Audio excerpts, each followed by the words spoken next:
Hey there, Mr. Redder here. Welcome back to another episode of r/entitled people stories. Today we have a very special episode for you, a compilation of some of the best entitled people stories we've read over the past year. So sit back, relax, and enjoy a few hours of the most entitled people you've ever heard of. And by the way, Karen assured me that for every thumbs up this video gets, she won't try to get anyone fired for an entire week.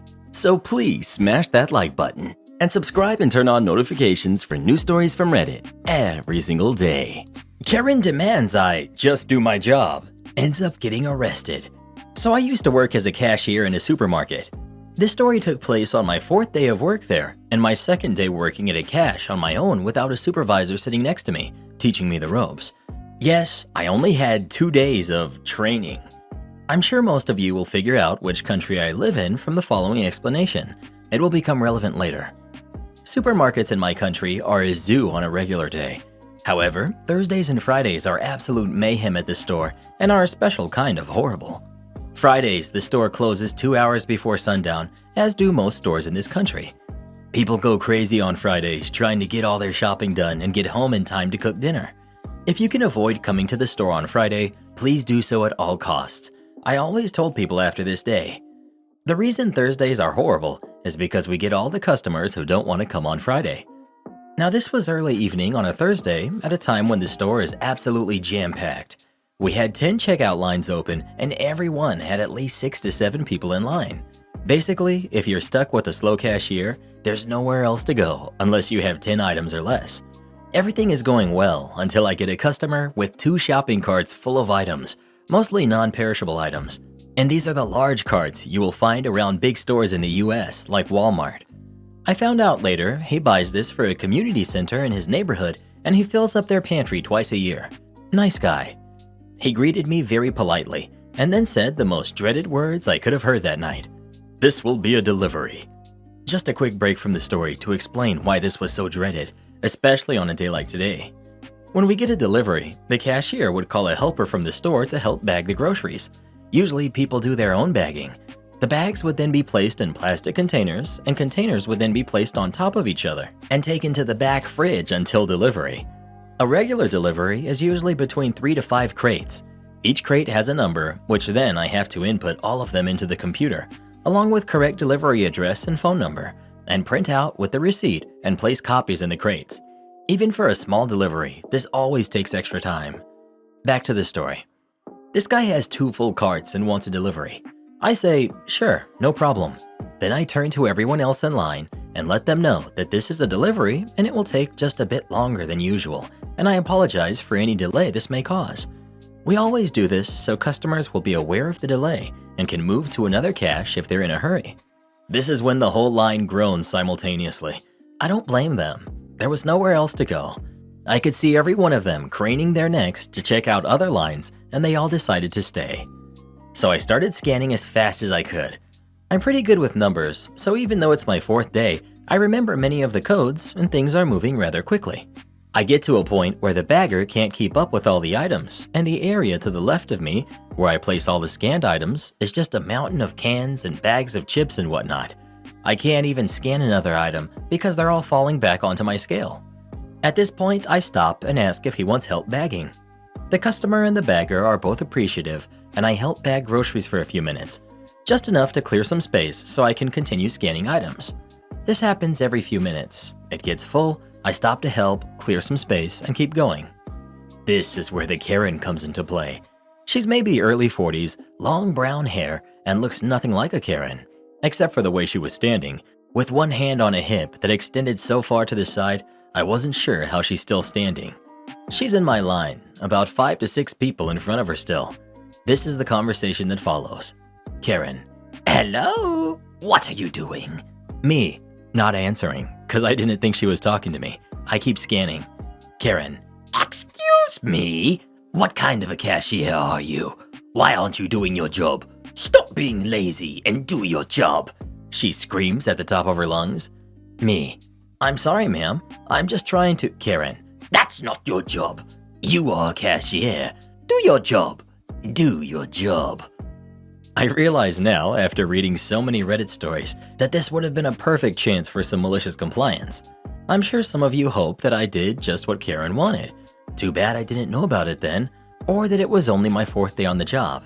That's not what happened, although I dream sometimes that I did just that. Sit back and sip my coffee until some space cleared for more scanned items. You know, be a cashier. Next time. Me. I'm just helping to move things along faster. If this is a problem, or you're in a hurry, feel free to move to another line. I'm sure another cashier will be more than happy to serve you. I may sound like I'm the jerk with this line, but I said it really nicely, not sarcastic at all. Obviously, that didn't help. Karen, not listening anyway and having none of it. Just do your job. You are cashier. What is wrong with you? Are you stupid? You should be fired. I stop listening at this point and don't answer, as I'm still helping to bag and scan as fast as possible, knowing it's not going to help anyway. However, I see one of my managers, let's call him Joe, walk up to Karen. Joe is great, by the way, always helping the workers. Joe, what seems to be the problem? Karen, still yelling. Your cashier is awful. She is lazy and she's not doing her job. You should fire her. Tell her to do her job. She's not doing her job. She repeated that a few times like a broken record. Joe looks over at me for a second, understands exactly what is happening, turns to Karen and says, "Can't you see she's trying to help? She's trying to make things go much faster." Now Karen starts screaming words. I'm assuming because I couldn't really make them out. She was practically foaming at the mouth. Joe tries to calm her down by explaining, or trying to, how me bagging items is actually helping, and this makes Karen even more irate, if you can believe it. Spit flying from her mouth, arms flailing, screaming like a banshee. Suddenly, I notice an older woman, nice old lady. She must have been around 80 years old, trying to get Karen's attention by tapping her on the shoulder. It takes a few tries, but she finally gets her attention and spins her around by her shoulder. Nice old lady. Hey Karen, Karen, excuse me, Karen. Karen. What? Nice old lady. Your daughter is crying. This is when the entire store seemed to have stopped talking all at once, like someone pressed mute and turned off the volume. The sea of people in front of me parts a bit, and we all look down and see this girl, who couldn't have been older than 4, clutching her mom, bawling her eyes out, snot going out everywhere, hyperventilating. She was terrified, and I can't blame her. Seeing her mother going off like that must have been terrifying, and she has no idea what's happening. She's in a huge store where she knows no one, and she's practically invisible. The silence lasted an entire 2 seconds because that's when Karen started yelling at Joe. Look what you did. You and your stupid, lazy cashier made my daughter cry. And a bunch of other crazy sounds that were perhaps supposed to be words. Things happen in slow motion for the next few seconds. She starts to swing towards Joe. Joe's not a big guy, but he's bigger than Karen, that's for sure. And he's not easily intimidated. Not his first Karen. She would have decked him right in the face if the nice old lady hadn't grabbed her in a bear hug to stop her. Yes, she did. I had to pick up my jaw off the floor. At that point, other customers get involved trying to peel off the nice old lady from Karen and stop Karen from trying to hurt Joe. And from Joe trying to hurt Karen, because he was fuming by then. At this point, I saw mall security storm the castle. Our store was inside a mall. And the sea of people just surrounded Karen, and I couldn't really see much of anything anymore. Kind of like football players when there's a fumble and they all jump on the ball. By the sound of yelling getting further and further away, I figured Karen was being led either to the back office or to the mall security office, mall jail. This entire time this is happening, I'm still bagging and scanning items, and I'm about halfway through this customer's purchase. I finish up with him with no more problems. He was very nice and thanked me profusely for helping with the bags, even though technically it wasn't part of my job. He said I was the fastest and nicest cashier he had ever had the pleasure of meeting. I was just happy to help. No one else in my line complained. I actually got compliments from people about keeping my composure. Apparently, many cashiers in my country think it's okay to yell at customers and just be plain nasty. I worked in customer service for many years prior, and I've never yelled at a customer, even if they deserved it. Once the rush died down a bit, I went for a break. I met another employee in the back room, and I started to tell him of what just happened when he cut me off. She was yelling at you? I heard that. Well, everyone heard that, but I had no idea what was happening. He told me that police were called, and Karen was escorted out of the store and the mall in handcuffs. I filled him in on everything, and we spent the next 30 minutes joking. I don't know what happened with the kid. I'm assuming they called another family member to pick her up. I also don't know what happened with Karen after that, since I ended up working there for another year and I never saw her again. Hopefully, she learned to do her grocery shopping on Tuesday or Wednesday, or was possibly in prison or house arrest. This was the first Karen I had the displeasure of meeting while working at that store, but definitely not the last. Am I the jerk for telling my wife that being a stay-at-home mom is not hard? My wife's making a bigger deal of this than it needs to be. Me, 48, and my wife, 48, married when we were 22, and we have 5 kids now, who are 25, 22, 19, and 3. The 3-year-old was a surprise. Our other kids are adults. For the majority of their lives, I was the stay-at-home parent. I cooked, cleaned, attended games, etc. From the moment they came home from the hospital, all up until their mid-teens when I deemed them old enough to stay home by themselves. Like usual, I quit my job and had been watching her at home, but 8 months ago, my wife comes to me and says she'd like to quit her job and watch our daughter. I was skeptical because she had never done it before, but she's her mother and assumed she can handle it like I did. Well, she hasn't been handling it well at all. Whenever I come home from work, the bathroom is a mess. There's no dinner cooked, our daughter is a mess, and my wife is just watching TV. After I tidy up the house, cook dinner, which I don't mind, I've been doing it for over 25 years, and get ready for bed, she complains about how being a stay-at-home mom is hard. Personally, I think she's lazy, and I voiced my thoughts. She tried to tell me it's different, but I told her it's not. I was able to watch the twins with little to no difficulty, all the way up until they were 14. I watched our 3rd and 4th kid with no hassle either. I had the house cleaned, the food ready, the kids clean, homework done, went to their games, school meetings, etc. I never asked for help and sucked it up because I was a dad. For her to have so much trouble watching a 3-year-old is ridiculous. She's been silent with me since that conversation, but when I came home from work, the house was actually clean, food was cooked, and our daughter was clean as well. I'm starting to feel like the jerk because maybe it's different for her, but how can raising kids be so difficult and different for us? Note, each time after giving birth, she did not immediately return to work. She did stay at home for about 1 year so she could recuperate. I, along with hired help, watched the kids and took care of the house. We come from a very wealthy family, so returning to work has never been troublesome for me.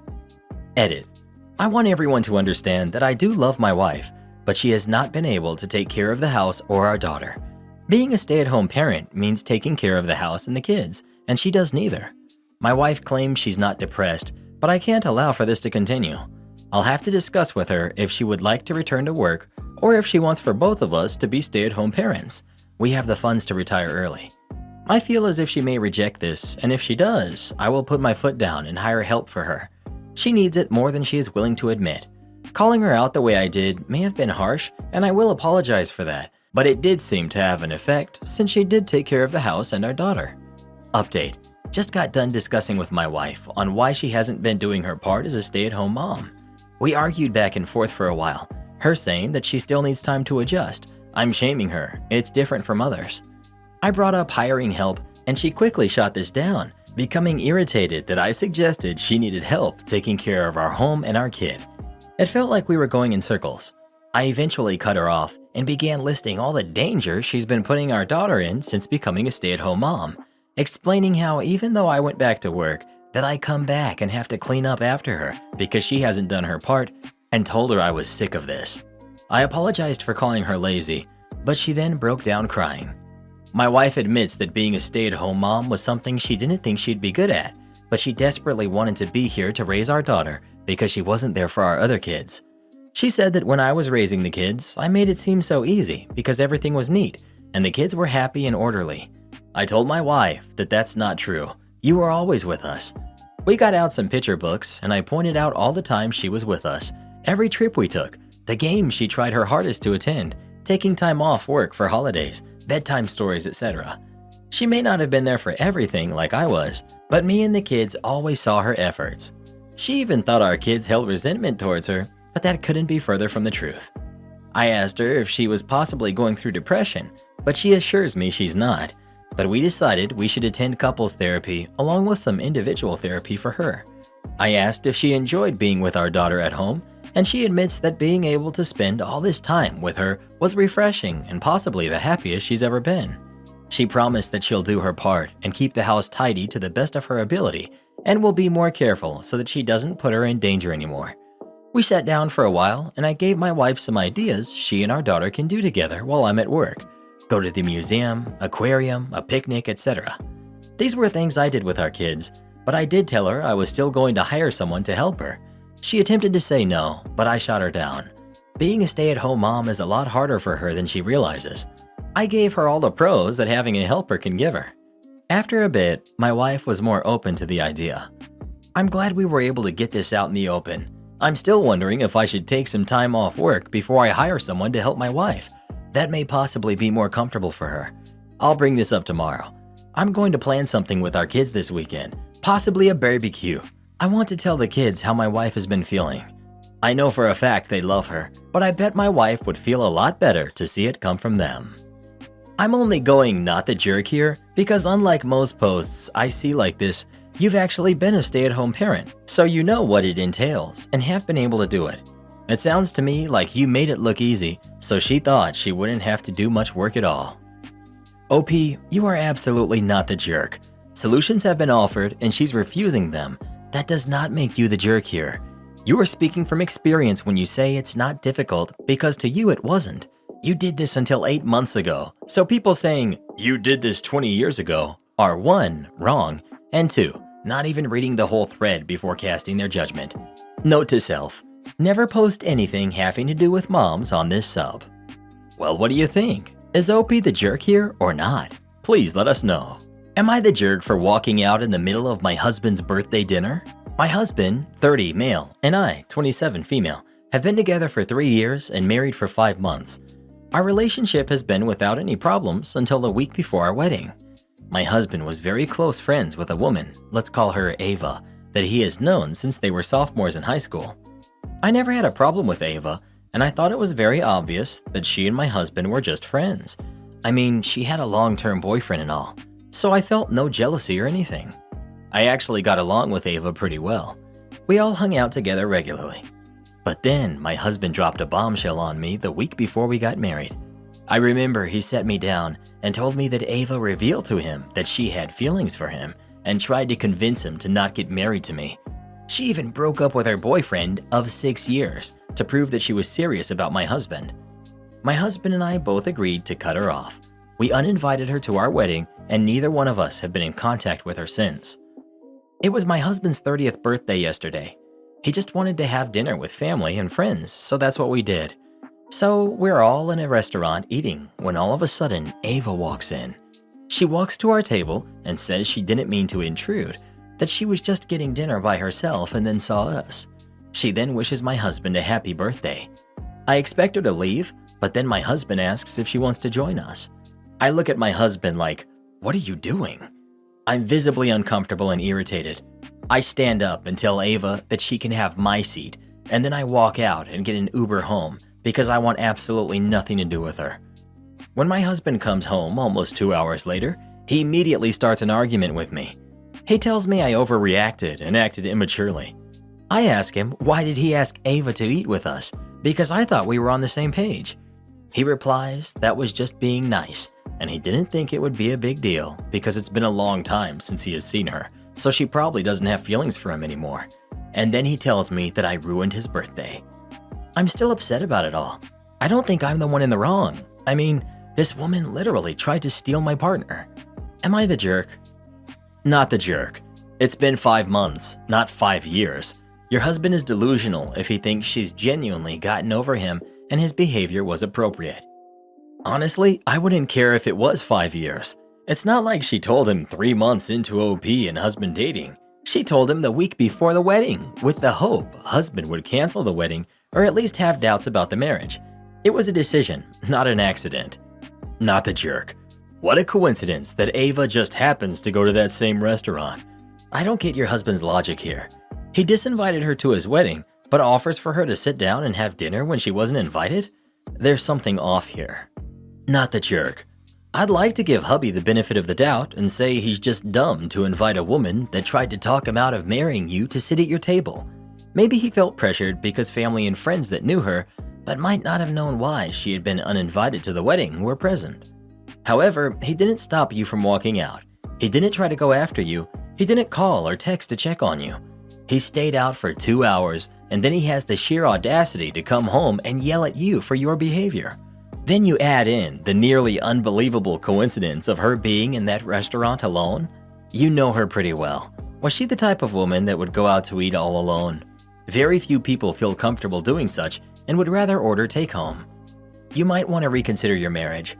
His relationship with that other woman is still suspect, and how he treated you was outright disrespectful at the table and completely uncaring afterwards, followed by a huge scoop of gaslighting you when he got home. None of this is healthy. Well, who do you think is the jerk? OP or her husband? Please let us know. If you tried this on me, Reddit boy, you'd need a new head. Am I the jerk for trying to use my wealth to win my daughter's love? When I, female 28, was 18, I had to give birth to my daughter, Farah. No choice for me. I wanted to give her up for adoption, but Dave, her dad, was able to take her. In exchange for giving him full custody, we settled on me not paying any child support. I did not give up my parental rights. I thought I did what was best for me at the time. It let me focus on getting my degree, have fun, and start my own business, which has become wildly successful. When not studying or working or clubbing, however, I was very depressed and wound up torpedoing every relationship I was in, and it's all because I regretted my decision. Last year, my dad passed, and I inherited almost everything. This has pushed my personal wealth into 8 figures when you add up property and stuff. It just made me more depressed because I never got to fix things with my dad, and it's like I have all of this, but for what? So I finally decided to be brave and reach out to Dave, because maybe if I could have Farah in my life, I could be happy. Dave set up a meeting last year, and as soon as Farah saw me, she rushed at me and hugged me and called me mommy. It was amazing, and I honestly started crying. It has been so great since then getting to know her, picking her up from school, hearing about her day, helping with homework, getting to hug and kiss her. Even getting yelled at by her when she's upset is something I wouldn't give up. And I hate that I wasn't part of this before. It's like I have a real purpose, and all this money finally means something. I don't try and flex my wealth on Dave or his wife, Lydia, but they've made remarks about how cool Farah thinks my car is, or how I have a cleaning lady. But I never bought anything for her without clearing with them first. In exchange for visitation, I have paid back child support, and am paying it now to have her in my life. We currently have a meeting to restructure the custody agreement so I can get her on weekends.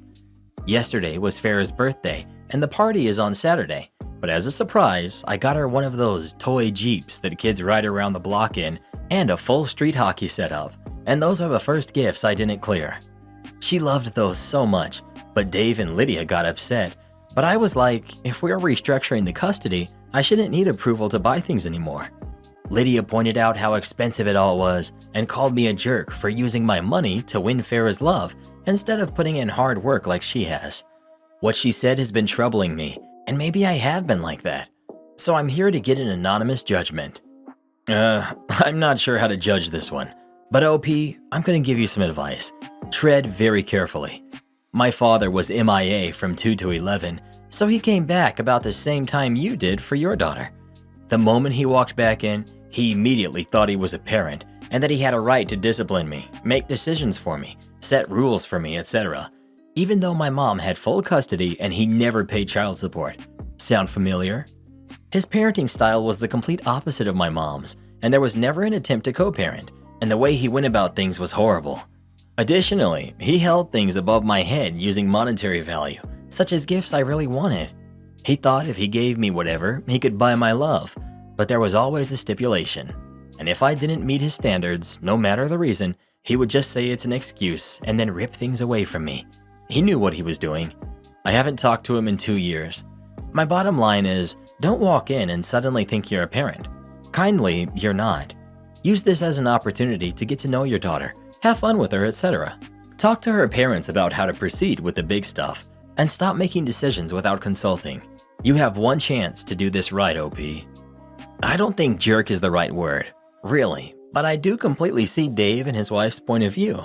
You didn't raise her, they did, And now you're stepping in after 10 years and playing the superhero with wealth they never got to accumulate because they were taking care of a baby. It must suck for them.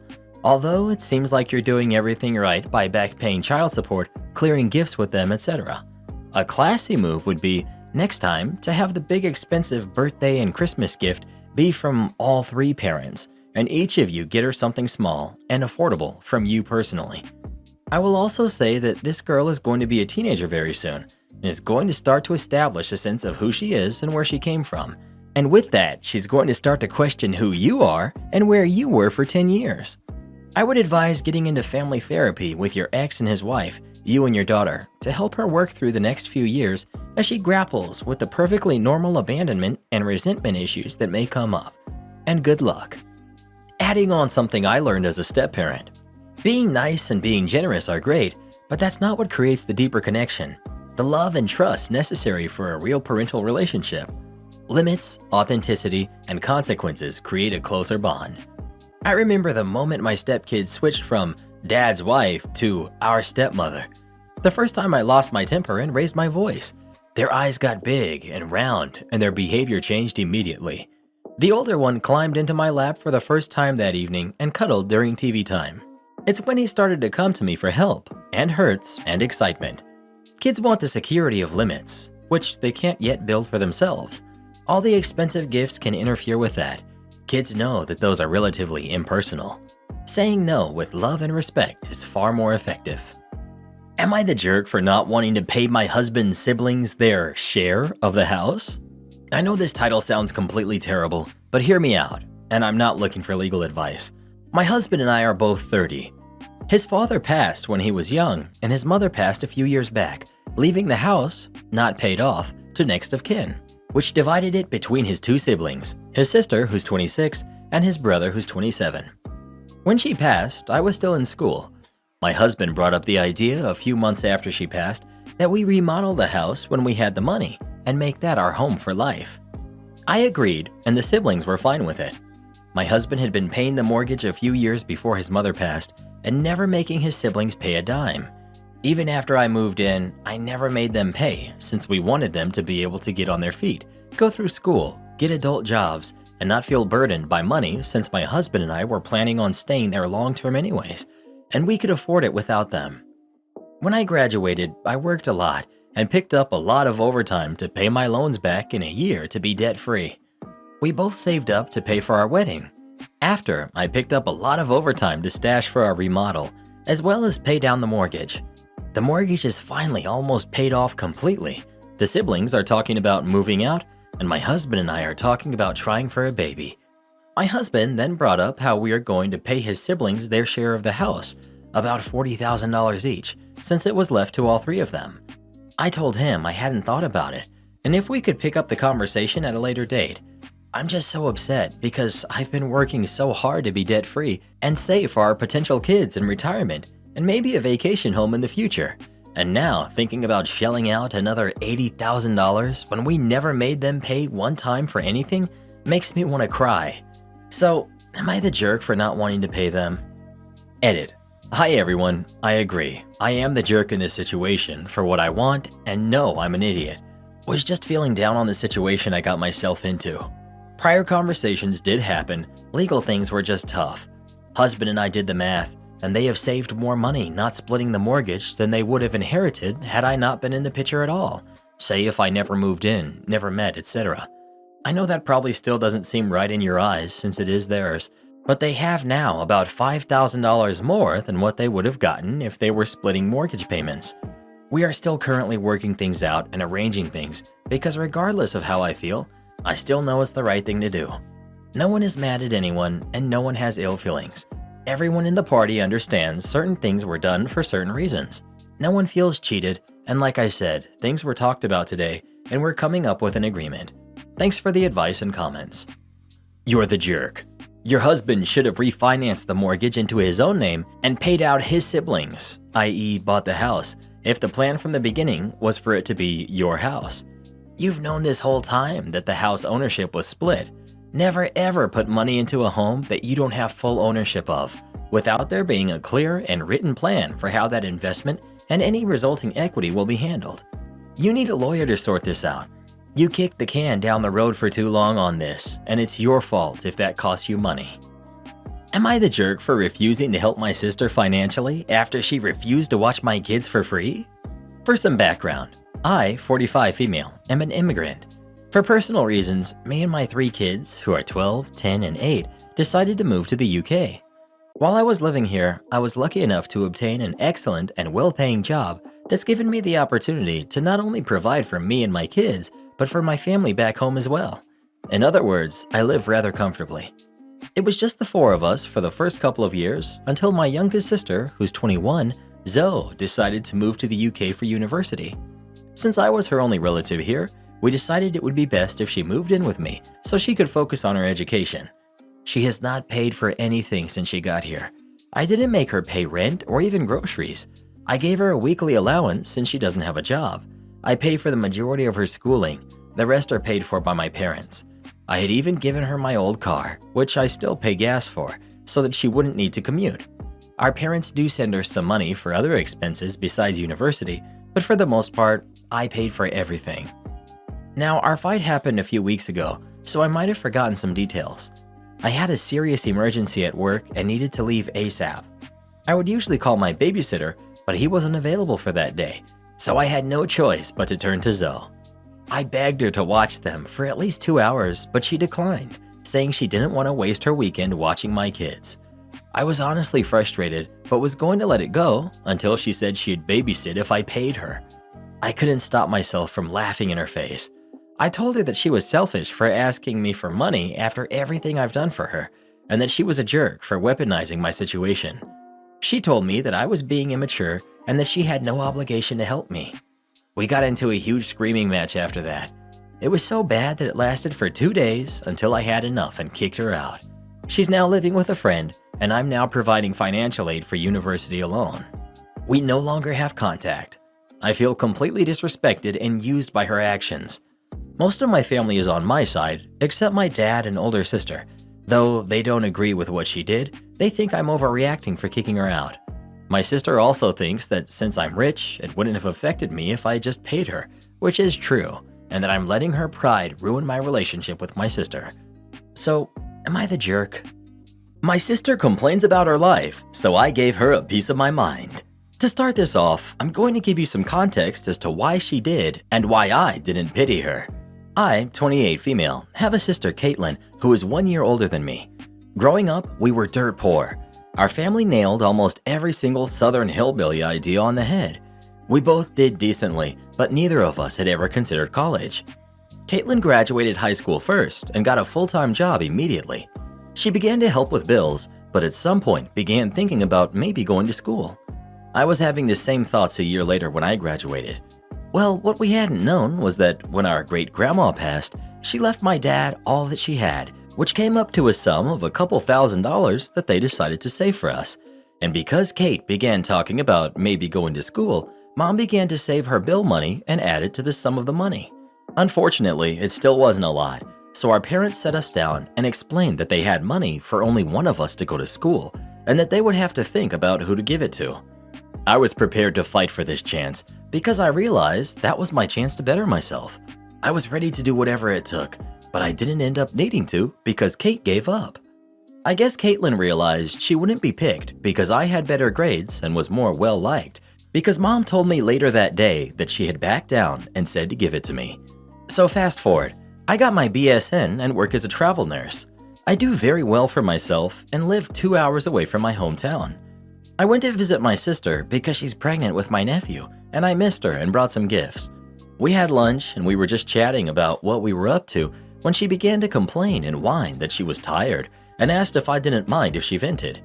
Before I could answer, she started talking about how she was tired all the time from her shifts at work and then having to come home to her kids and her husband.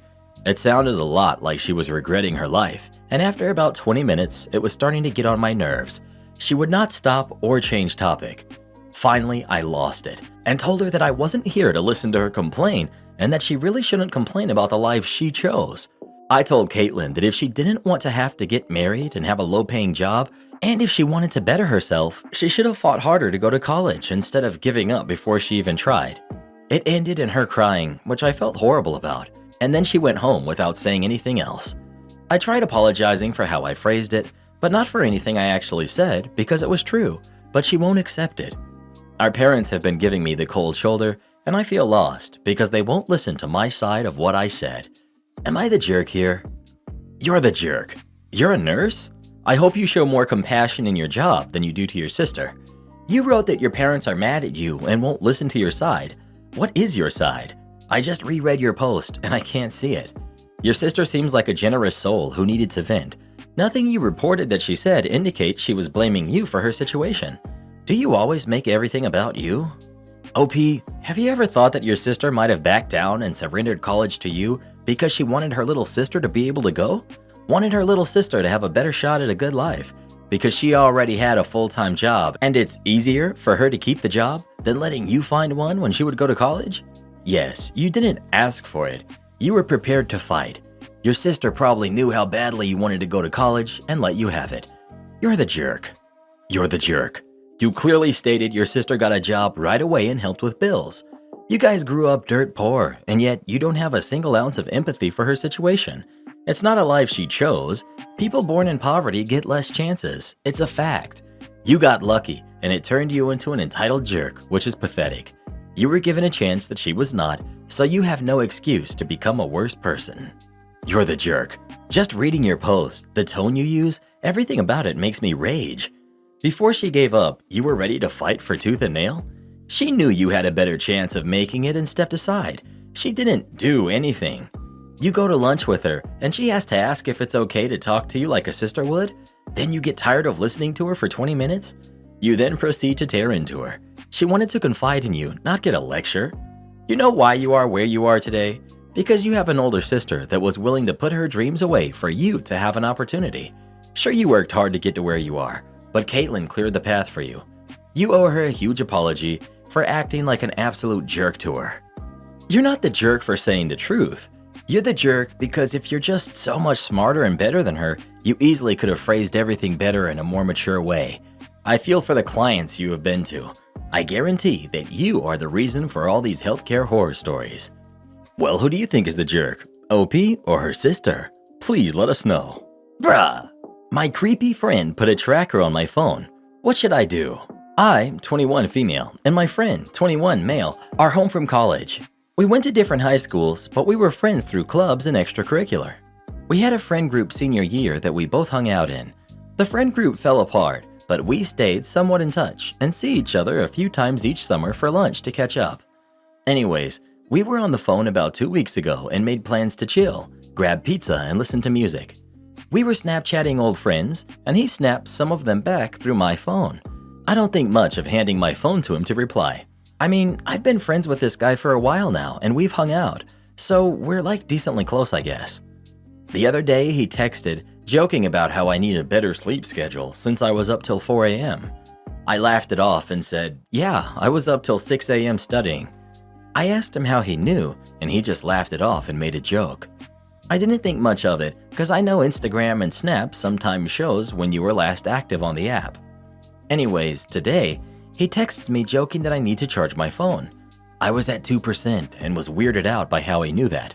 Again, he just laughed it off and made a joke. I was like, what? Did you share my location or find my iPhone? He said no and said that he'd explain it tonight. We had plans to grab food. I was kind of weirded out, but he kept joking. I check Find My iPhone and locations and nothing is shared. I then realized that on Snap he had ghost mode disabled and shared my location with himself. When I asked him about it, he denied it and he didn't admit it until I sent him a screenshot. I expressed how weird that was, but he was joking about it and saying see you later. I've been ignoring his calls and texts since, and he's spamming apologies. I was talking to one of my friends, 21 female of our mutual friend group, and she was weirded out at first, but laughed it off. She said it's weird, but he was clearly just messing around, and I'm being a major jerk for blowing it up when it was totally harmless, and that I was being a jerk for ignoring his calls and apology texts because he clearly didn't mean it since he's panicking that I'm mad. I'm not necessarily mad, I'm just totally weirded out, and I feel like my privacy has been invaded the past 2 weeks. I don't know how to feel. Not the jerk. I'd feel completely creeped out and stalked. I hope your phone notifies you when he decides to hide an AirTag in your car. OP, I literally made a joke about being AirTagged and he texted back saying, LMAO, imagine. I literally said I wouldn't put it past you. Like, even if I forgave, I don't think I could ever feel comfortable again. Not the jerk. Stalking is never something you should blow off, and it's not harmless. You need better friends. Right? This is a huge red flag. Now he's trying to get out of it by being funny and charming. That's how creeps always get away with their crappy behavior. OP, you're right. I've been ignoring all calls and texts. In the beginning, I figured he wants to apologize and felt bad for ignoring someone trying to reconcile and apologize. But it's been nearly 2 hours, and all he has texted me was, I'm sorry, please don't gate me. You're making me nervous. Hello, a picture of his dog, and I'll pay for lunch. I would have at least expected some long text apologizing and saying how he regrets his actions and how it wasn't a funny joke. Unless sharing your location shares your battery life, that's not all he did to your phone. This is where I'm at. How does he know the battery life? OP, when I first questioned him about it, after showing him the Snapchat screenshot, he said it was a feature and offered to show me when we go grab food later. Safe to say, we never grabbed food, but a lot of people have said it's not a feature on Snapchat, so now I'm worried he put something else on my phone.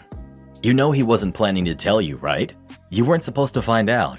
He was planning to trail you until you had to replace your phone and then get a hold of your new one to put a tracker in that. Not the jerk. He's not your friend, and you need to distance yourself for your own safety. OP, I expressed that to a mutual friend, and she said he made jokes in indication of it with the get a better sleep schedule and charge your phone comments. And like, I can kind of see where she's coming from, but I think we're both just in shock by his actions that we're trying to rationalize it somehow. Well, what would you do in this situation? Would you forgive your friend or not? Please let us know. No way. I'd rather not end up stuck in the trunk of a beat-up old Saturn deep in the woods on a dog-cold night. New manager takes away overtime and working through lunches? Okay, sure. I worked for a large brokerage firm as an hourly employee. Every day I worked through lunch and did at least 1 hour overtime in order to handle the heavy workload my team received. The extra hour of overtime was beyond normal business hours, but I would also get another 45 minutes of overtime for working through lunch. Not only me, but the 3 other people on my team did this as well. We were all fine with it, as the overtime pay really helped us out, and we were able to leave work with our tasks for the day completely finished. The tasks were super repetitive, so there was really no fear of burnout from us. The thing about working as an hourly employee at this company was that we would have to clock out for lunch for at least 15 minutes, even if we worked through the determined hour of it. Again, this was completely cool with us all, as the overtime pay more than made up for 15 minutes of lost pay each day. This system worked really well for about 2 years, but then we got a new manager. He was the jerk, make everything as efficient as possible kind of guy, and we knew that he was going to come after our overtime pay. The best part about him becoming the manager is that he knew absolutely nothing about the jobs we do. He was completely clueless about the department as a whole and how high our workflows were.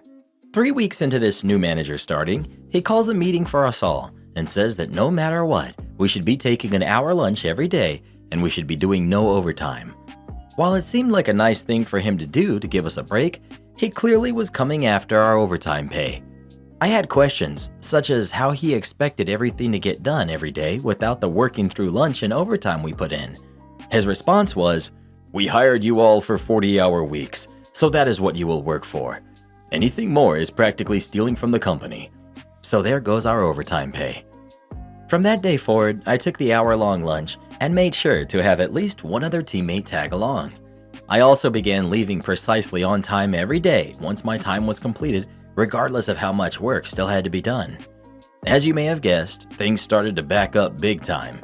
Our manager started to sweat, asking why we were so backed up, and I sat there saying that we can only do so much in a 40-hour work week. This continued for about 2 to 3 months, and then we randomly received an email from our boss's boss saying that overtime was allowed again and that 1-hour lunch breaks were no longer mandatory, but that they recommend we still do. Instead of hiring more people to help with the backup of tasks, giving overtime to people who were already trained was clearly the better option in this situation, and it was also much cheaper. At least someone in management had some sense before it got too out of hand. Edit. Fail to put that we did have multiple mandatory 15 to 20 minute breaks throughout the day that I did take. Thank you to those who have pointed that out. Apparently, I'm getting fired for upgrading someone. Last night, I was alone on second shift. We're sold out of standard kings online, but somehow a very high-tier rewards member is able to book one with points. I catch it pretty much as soon as he makes it at about 8:30 p.m. Slight moment of panic, then I realize I can upgrade him to a bigger room with a bigger bathroom. Cool, problem solved. He checks in pretty soon after. I give him his keys, he goes to the room and comes right back down. He says, and I quote, "So, since I get a handicapped room, that means I can take one of the handicapped spots, right?" I laughed and thought he was joking. He was not joking. It's important to remember that this room is an upgrade that just so happens to have a roll-in shower, which is much bigger than a regular shower, and a separate oversized jacuzzi tub. The only thing handicapped about it is the roll-in shower. Literally, that's it. So anyway, he was not joking about taking the handicapped parking spot. I told him that he definitely could not do that without a handicap decal.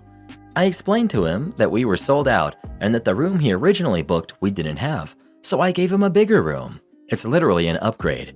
His response is something along the lines of, "So you put me in a handicapped room even though I'm a very high-tier rewards member, but I can't take a handicapped parking spot? Okay." By that point, I was out of patience. I really have a low tolerance for BS, and honestly don't know how I've lasted in customer service for 12 years. So I just told him that if he took one of those parking spots, that I'd immediately have his car towed. Up until this point, he's been standing closer to the front door on his way out, but once I tell him I'd tow his car, he comes over to the desk, takes out his phone, leans over the desk, puts his phone in my face, and says he's gonna take my picture. Now I'm like actually over it, so I told him, "You're not about to take my picture." Did he get a picture of me? I don't know. Honestly, whatever. He puts his phone away and goes outside. I immediately call my manager and tell her, "Hey, just wanted to let you know I'm gonna call the police and evict this guy." She tells me to calm down and to give him a verbal warning and one more chance, but she does tell me that if he takes a handicapped spot, to have his car towed right away. Love her for that. So this total jerk comes back in and walks right up to the desk, takes some of my manager's cards, and says to me, "I just want to be clear. You don't give a hoot about your job, right?" I legit don't remember what I said other than, "You need to go back to your room or I'm gonna have you removed." His response was, "Okay, well I'm about to call the hotel brand and get you fired. I'll be talking to your manager in the morning. You're about to lose your job." LMAO. What an idiot. My manager obviously told me I didn't have anything to worry about. She told me if he came to the desk again to go ahead and call the police. The only thing that really got to me was when he put his phone in my face and leaned across the desk. If he wouldn't have done that, the thought of evicting him probably wouldn't have even crossed my mind, but he really tried it. On my way out at the end of the shift, you better believe I checked every single handicap spot for a car with no decal. Of course, his scared self didn't have the actual nerve to park in one. You need me to start at 8:30? Okay then. Setting the stage. I was working in a small tech startup ages ago when I was just fresh out of uni as a grad first, then as a software engineer. At first, the company was fantastic. I was in the R&D department and we were making some cool cutting-edge stuff. Then the company ran into trouble and had a shakeup. They fired everyone in R&D except for the lowest paid worker, aka me. They then brought on a new GM who was not a tech guy. At this point, our product worked pretty well, but the sales guys would promise the world, whilst we could only maybe provide Iceland. The precipitating incident. I used to come in at 9 or 10ish, so not a morning person, and finish at between 7 to 10 p.m. Also, at least 3 to 5 times a month needed to travel to clients and needed to be there for a meeting at 9, so left at 4 a.m. All good, got the work done and everyone was happy. Enter our new GM. GM. I've noticed you come in late on many occasions in the last few weeks. What is going on? Me. I've never had a set start time. Just do the work and get things done. I'm not late because I don't have an official start time. GM. That's bonkers. You're contracted for 8:30 to 5. I need you to be in at 8:30. Me. Sure, will do. Maliciously compliant. Come in at 8:30 every day, left at 5. Result. Got a lot less work done. Customers had to work around me arriving at midday. Sorry, my manager doesn't allow me to leave before 8:30, so nothing I can do. GM pulled me into his office, saying he had had complaints about me not being available to customers. I told him I don't understand why. He told me to work at 8:30, which I'm doing. He says, well, but customer visits don't count. Well, should have told me that. Then complained my productivity had gone down in the last few months. Well, sure, I'm working my contracted hours as per his instructions, no longer pulling 9 to 12 hours a day. Outcome: he asked me to ignore his instructions and go back to the way we were. Informed him I found a new job. My mom won't help me, but expects me to support her financially on multiple occasions. I, 21 female, am a college student in my senior year.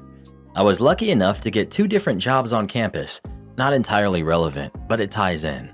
I work in the residence halls at my campus for both jobs. One pays me twice a semester, as it splits the pay for both my housing and meal plan as the job pays for it. The other I get paid every 2 weeks. Both jobs are laid back. Here's the problem. Whenever I get paid back the money that's left over from books and fees, my mom always expects me to give her some of the money. She even has went as far as to go to my school's website to check the academic calendar to see when school refunds are expected to deposit. The week of deposit, she starts to question me on how much I'm getting back and how much I'm going to give her. I'll tell her that I'm getting enough back, as I don't want her to know how much because she wants half of what I get. Specifically, I remember I gave her $700 of my refund because she found out how much I was getting back. At the time, it was my birthday, and I was unhappy about this because I wanted to use the money for myself. Somehow, she blew the money up in a few days and claimed she paid bills with it. Then proceeded to tell me that I'll have to pay for her meals as well as her fiance's, not my dad, because they didn't have the money. I asked her what happened to the money I gave her, and she proceeded to guilt trip me, and by saying you're supposed to help family, and I gave birth to you and rocked you to sleep all those nights and I was tired, basically giving me the whole you should help me because I gave you life speech. She even tried to ask me for money to buy her fiance a Valentine's Day gift. Fast forward to now, and I'm in a bind with money, and she tells me not to ask her for money, and she's not going to ask me for any. Not to sound bratty, but I felt it was unfair, especially since I have no choice but to give her my money and she never pays me back, but she expects me to pay her back. I'll just wait to go back to college at the end of July, because I know I won't have to struggle because I'll have both of my jobs. Don't give her the money. Tell her you need it and can't afford to give her any. OP: I've tried that too. She'll just start talking about me to everyone in the family that'll listen. Then they'll be upset with me until I tell them what's going on. Why do you care what other people think about you? It's none of their business. You can't control how others perceive you. OP: I know, I need to be firmer, but sometimes she makes life uncomfortable. I end up folding and giving in so she'll leave me alone. I know it's not healthy, but I'm working on it. You do have a choice about giving her money. Don't do it. Does she pay for your tuition or housing? If you pay for all of it, you don't owe her anything. You didn't ask to be born. Her taking care of you as an infant was her responsibility. Her bills, her responsibility. OP: She doesn't pay for my schooling, and the last time I didn't give her any money and I put my foot down, I was 18, and she didn't talk to me for 3 days. I had called sick with a bad ear infection, and she didn't even want to see if I was okay. She went as far as to talk about me in front of me to people about me not giving her money and didn't want me to say anything in return. Then I broke down when my aunt sent me a screenshot of the ugly things my mom said about me because I wouldn't give her any money.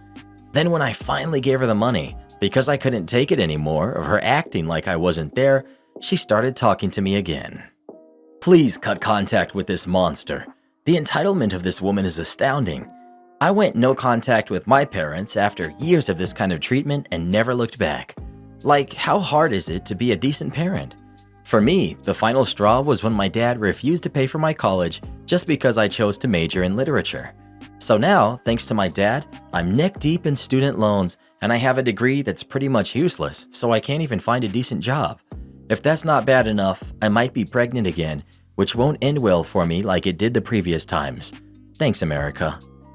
Am I the jerk for telling people in my school about my dad's affair with his wife? I, 16 male, live with my dad, his wife, and the kids they had together, who are 12 and 9. I actually had very little contact with my dad until 2 years ago when my mom got sick and ended up in the hospital. She passed 3 months after going into the hospital. Then I got stuck with his happy little family. My parents were married when my dad met his wife. She worked with him and they started an affair. The affair only came to light when she got pregnant. I found out about it through my aunt and uncle. I stayed with my mom. Dad sometimes saw me. I've never been afraid to be honest about why I don't like living with my family. I've talked about it in school since I moved in with them, in their small little town. Word has gotten out, and my dad's wife found out how people will judge. She was grocery shopping, and a friend of hers told her to stay away from her husband. Things got out from there.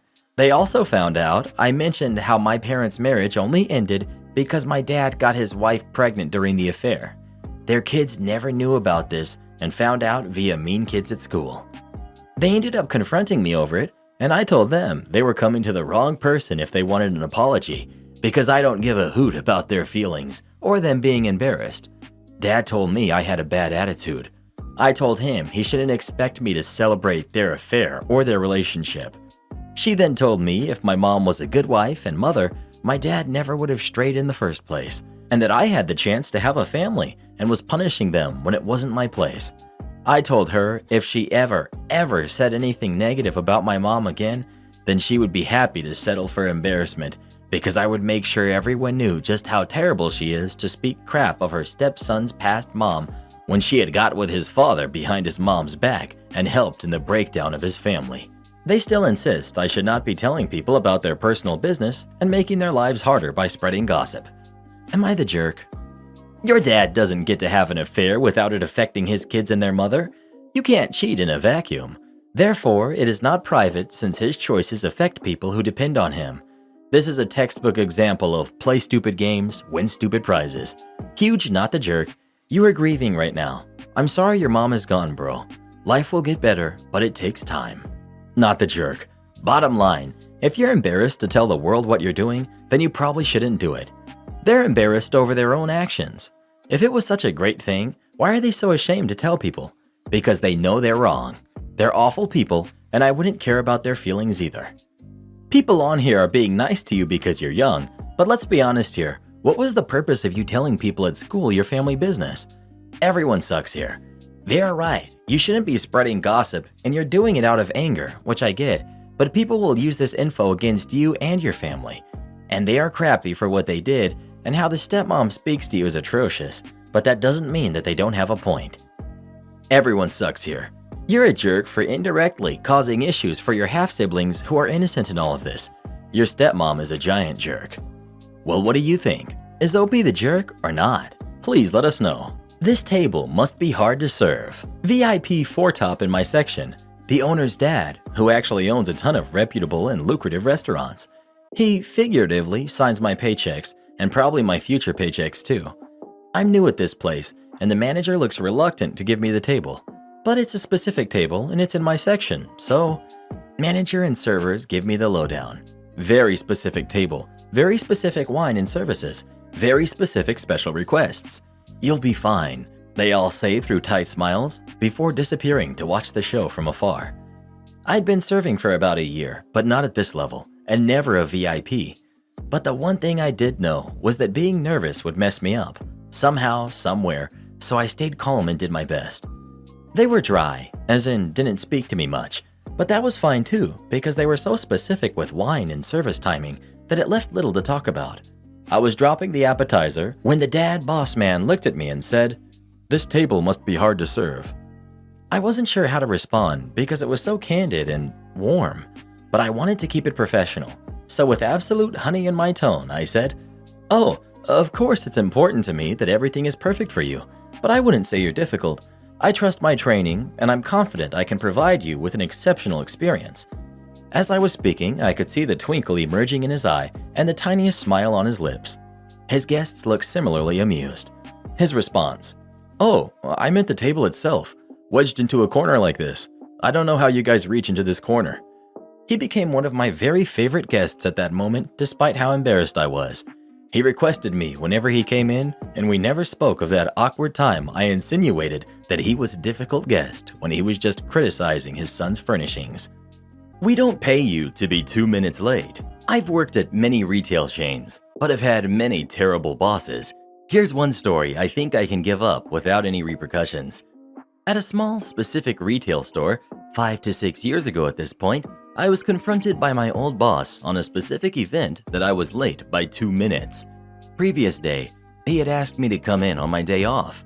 I'm at an earlier time than I normally do. I agreed to come in on my day off and work a shift I'm not normally used to, but it's retail. It cannot be that difficult. My old boss asked me to work 7 a.m. to 4 p.m. and I showed up at 7:02 a.m., which in my state, there is a 5-minute window for everyone, and this was 100% not a habit of mine at all. I'm normally one to show up 5 minutes early every day and wait aside the time clock. I clocked on and walked to my department with a drink I had already purchased the previous day. As I walked into the department, the manager greeted me, then said, "When I schedule you at 7 a.m., I expect you to be in department by 7 a.m., not a minute later. We can't pay you to clock in, buy something, and then start working. Over the course of a year, that adds up to hundreds of dollars of lost labor for one individual." I told my old boss that my drink was from the previous day and that I just clocked in 2 minutes late. My old boss replied with, "That's not my problem. You need to plan better. You were scheduled at 7, and we are losing cost of labor each minute you are not here. Be in department at scheduled time." Which is not true. I spoke regularly with a payroll employee, and she explained to me quite some time prior that the company does not pay you 3 minutes before or after your scheduled time. So if you clock on at 7 a.m., you are not getting paid until 7:03 a.m. If you clock on at 6:57 a.m., you are not getting paid until 7 a.m. Same for when you return from lunch. However, if you clock on at 7:04, after that 3-minute window, you begin getting paid immediately that minute. My boss was right. I need to plan better. I asked for a printout of my timestamps going back as far as they had record of, and I tallied up each day that I had arrived 3 minutes early and did not get paid for it. I counted well over 330 minutes within a 3-month span that I was not getting paid for, which ended up being a little over $110. I gave my old boss a copy and said, "You can pay me for these dates where I was in department on the dot without getting paid for it." My old boss then replied, "That's not how our company policy works." He then went into detail to explain to me exactly what I had already known and gave him a copy of. Yet my old boss is now recognizing that he's contradicted himself and willingly lied to me. When everything clicked in his head that he's contradicting himself, it was far too obvious because his face went bright red and he started smiling. In my opinion, like he had been caught. My old boss. "Well, you know the policy. We can't pay you for that." Me. Then I will begin my shift when I am getting paid, not the minute you schedule me. It's not like you're losing labor if you're not even paying the employees that window of time. Schedule me at 7 if you like, but I will not be clocking in until 4 minutes after the scheduled time, as you will not be losing any cost of labor for it, and I will not be losing pay over your personal policy. For about 3 weeks, I clocked in 4 minutes late every day, no matter how early I arrived. I eventually got a warning from the building's HR that it's riding the line and very close to getting a write-up and down the discipline road. I explained to her the entire story, as she seemingly did not like the manager of mine either. She laughed pretty hard at the whole thing and offered me a department transfer with a higher pay. She reminded me that my behavior was listed under a category that could get me terminated and thought the transfer would be a fresh start. Instead, I put in my 2 weeks notice and thanked her for the wonderful opportunity. The funniest part of all of this, years later I saw my old manager working at a new chain in a similar position to what he was doing when I worked for him. He smiled and waved. I smiled and waved and continued on. As time went on, I also bumped into the old HR manager who was working in an entirely different field. I asked her why my old boss left that company. She laughed and said, "He didn't leave. We fired him for time theft." Apparently, my old boss would take a lunch, leave the building, and never clock out for it. My stepsister demands I share my college fund with her. Dad has me, 18 male, and his wife has Ellie, who's 17, but she will be 18 in a week. Dad married his wife when I was 10, but they met and moved in together when I was 9. My mom passed when I was a baby. I was her only kid. My grandma, aka Mom's mom, passed recently, and I found out that she left a sizable amount of money for me. My aunt was the one who mentioned it. She told me Grandma had wanted me to be okay since I had lost Mom so young and all that. The money is enough that I could pay for many years of college and have no debt out of it. But I decided to go for a community college near my aunt and cousins. My stepsister is also starting college and she doesn't have much money going into it. Ellie's mom said that I should split the money in half and give Ellie one half so she can have a good start in life. She said my grandma should have considered her anyway, seeing that Ellie and I grew up together and became brother and sister at a very young age. I said Ellie didn't have anything to do with my grandma, and why would she have her inherit over her other daughter and grandkids? Dad asked me if I would be open to sharing any of my money with Ellie, if I would be open to help her at all. I said no. Ellie flipped and told me I'm supposed to be her big brother and to stop any favoritism. I told her it can't be favoritism when she's not related to that part of my family. Ellie and her mom are saying I'm wrong. Dad hasn't, but he said it would be a good family move to share and to think of Ellie and how she's the only sibling I'll ever have. He knows I don't consider her my sister, so he doesn't push it as much, but he did bring it up. Ellie and her mom have not let up at all in the last several weeks. I moved in with my aunt to get away from the whole thing, but it keeps coming back and it's making me doubt everything. Am I the jerk? Not the jerk. Your grandmother left it to you. Your dad and stepmom should have been setting aside money for you both, but apparently they didn't. Keep your money, spend it wisely on your schooling, and move forward. And make sure your dad does not have any access to the money or to your bank accounts. Not the jerk. Ask what Ellie's relatives are leaving you in their wills. Give her the exact same amount of money. Hint, it's going to be nothing. Not the jerk.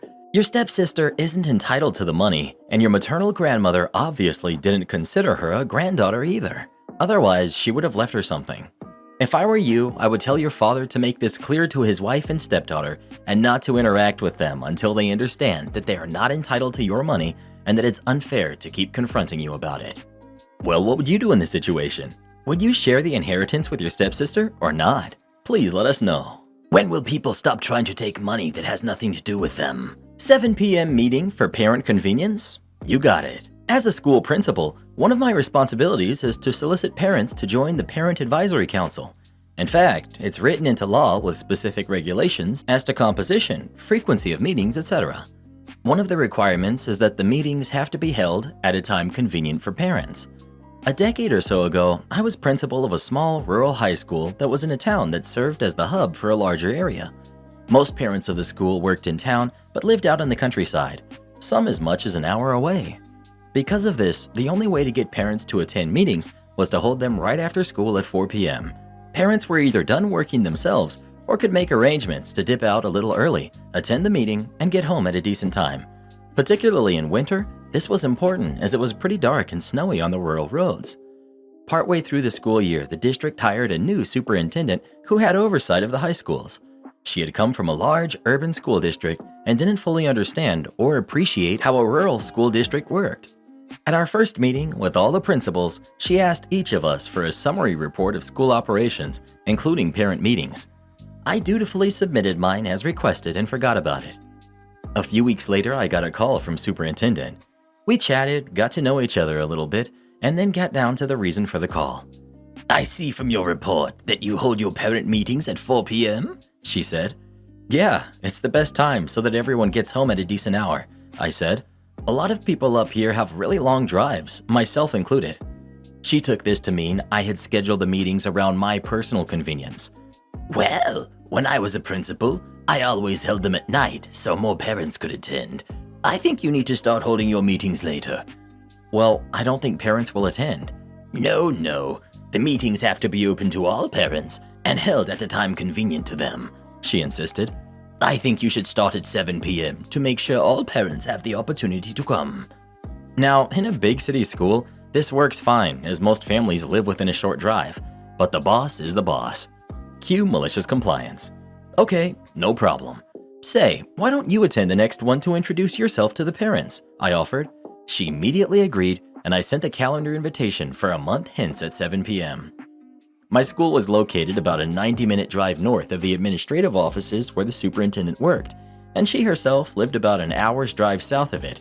She was in for a long day. The day of the meeting rolled around, and the superintendent arrived at the school around 6:45 p.m. in anticipation of the meeting. She brought donuts and cookies, and I supplied coffee and water. I had set up the library with a big conference table and seating for 30. No one showed. I suppressed the urge to say, "I told you so." Summer and the office dress code. Summer is here, and temperatures are approaching 85 degrees Fahrenheit on the hotter days. I'm located in Northern Europe, which means that this crap is hot for us. And to top it off, the humidity is off the charts. Leave a cold beverage out on the table for a minute or two, and it's condensing as hard as I'm sweating. Puddles underneath and all. We don't have air conditioning at my office, and probably never will. When the weather gets like this, the office turns into a steam sauna, or at least a close approximation, and there's nothing that we can do about it. We survive it the best we can by wearing less clothes. At normal temperature, we wear the typical professional garb, but when the temperature rises, it's typically light dresses and skirts for the women and shorts for men. The unspoken rule was to just keep the designs professional. No Bermuda shorts, bikinis, or clothes with eye-searing colors. You know, normal common sense. However, this year shorts are suddenly a problem. If you've never experienced the glory of arbitrary rule changes before, then I envy you. With that bit of context, summer legs will get on with the malicious compliance. What happened is we got a new manager during the start of the year, and apparently this new manager has new manager ideas. Without warning, a couple of days into steam sauna at work season, the new manager decided that shorts were unprofessional, and in short order, he ordered the men in the office to go back to wearing heat-stroke-inducing long pants. No meetings, no talking with the people in the office first, no different alternative. Just, "Here are your new guidelines. Have a nice day," kind of situation. Sent out over mail, of course, shortly before the end of the day. The new rule was to take effect immediately. Now, I was none too pleased by this, and come next day, I find out that neither were the rest of the men in the office. Mostly because each and every man went from being uncomfortably hot to now sporting his own little steam oven. Grumbles were had all around. It should be said that when I think something is unfair, I can get a bit confrontational, and I won't take "just because" as a good enough explanation. Basically, I don't play nice with arbitrary rules. As such, during the first day after the rule change, I found a moment to press the new manager for the real explanation. As such things have a tendency to do, after a bit of back and forth, I was finally presented with his reasons. "Shorts are unprofessional because no one wants to look at hairy man legs." I honestly didn't know what to say at first, because how do you argue against stupid? Stupefied was the most fitting way to describe my state of mind after that. As I went on with the rest of the day, I tried to figure out how to get this insane rule changed, because I sure as heck was not going to suffer more than necessary during the whole of summer. I went to my buddy to get his take on it, and to no surprise, he agreed with my take. The new manager was just power tripping, or similarly changing rules for no good reason. Now the question became how to get under his skin and pull him down a peg or two. If you've never dealt with this type of person the new manager is, then I can tell you that showing disrespect to their authority is the best way to get under their skin, and pointing out their stupidity publicly is the easiest way to enact change. Of course, with the additional added benefit of painting a target on your own back. After a good half an hour, my buddy had helped me cobble a plan together, and off I went to set it into motion. First, I got confirmation on the reason for no shorts. Basically had new manager confirm over mail that shorts were not allowed and unprofessional because of hairy man legs. Then that evening, I set to it at home, getting ready for wearing shorts to work the next day. When the next day came around, I walked into the office wearing shorts. In no time at all, the new manager was on my case, and in typical new manager style, he gave me a dress down in front of my coworkers. While he did this, I was fighting to not let a grin surface on my face.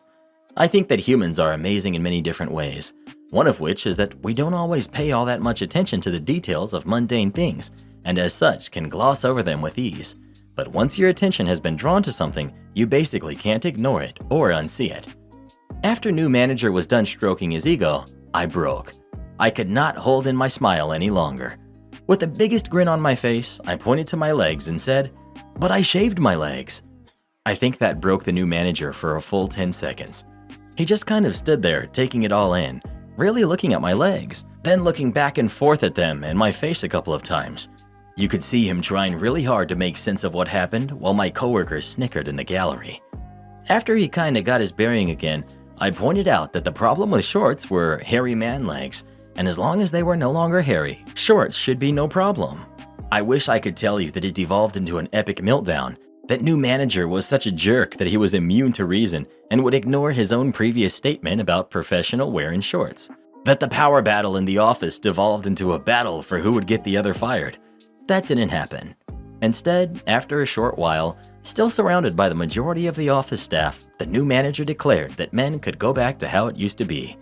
I haven't suffered any retaliation as of yet, and it seems that that's not going to happen. Which is good. It's also the gift that keeps on giving because I keep seeing new manager's eyes darting down to my manly shaved legs every now and again when I interact with him.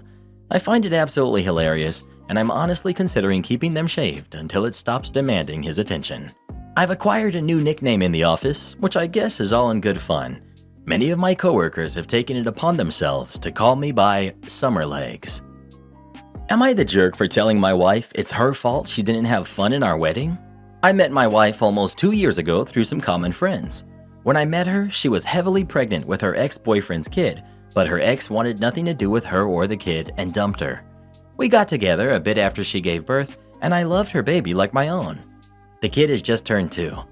Later on, she got pregnant with our kid and gave birth 6 months ago. I had proposed to her during the pregnancy and started planning the wedding straight away.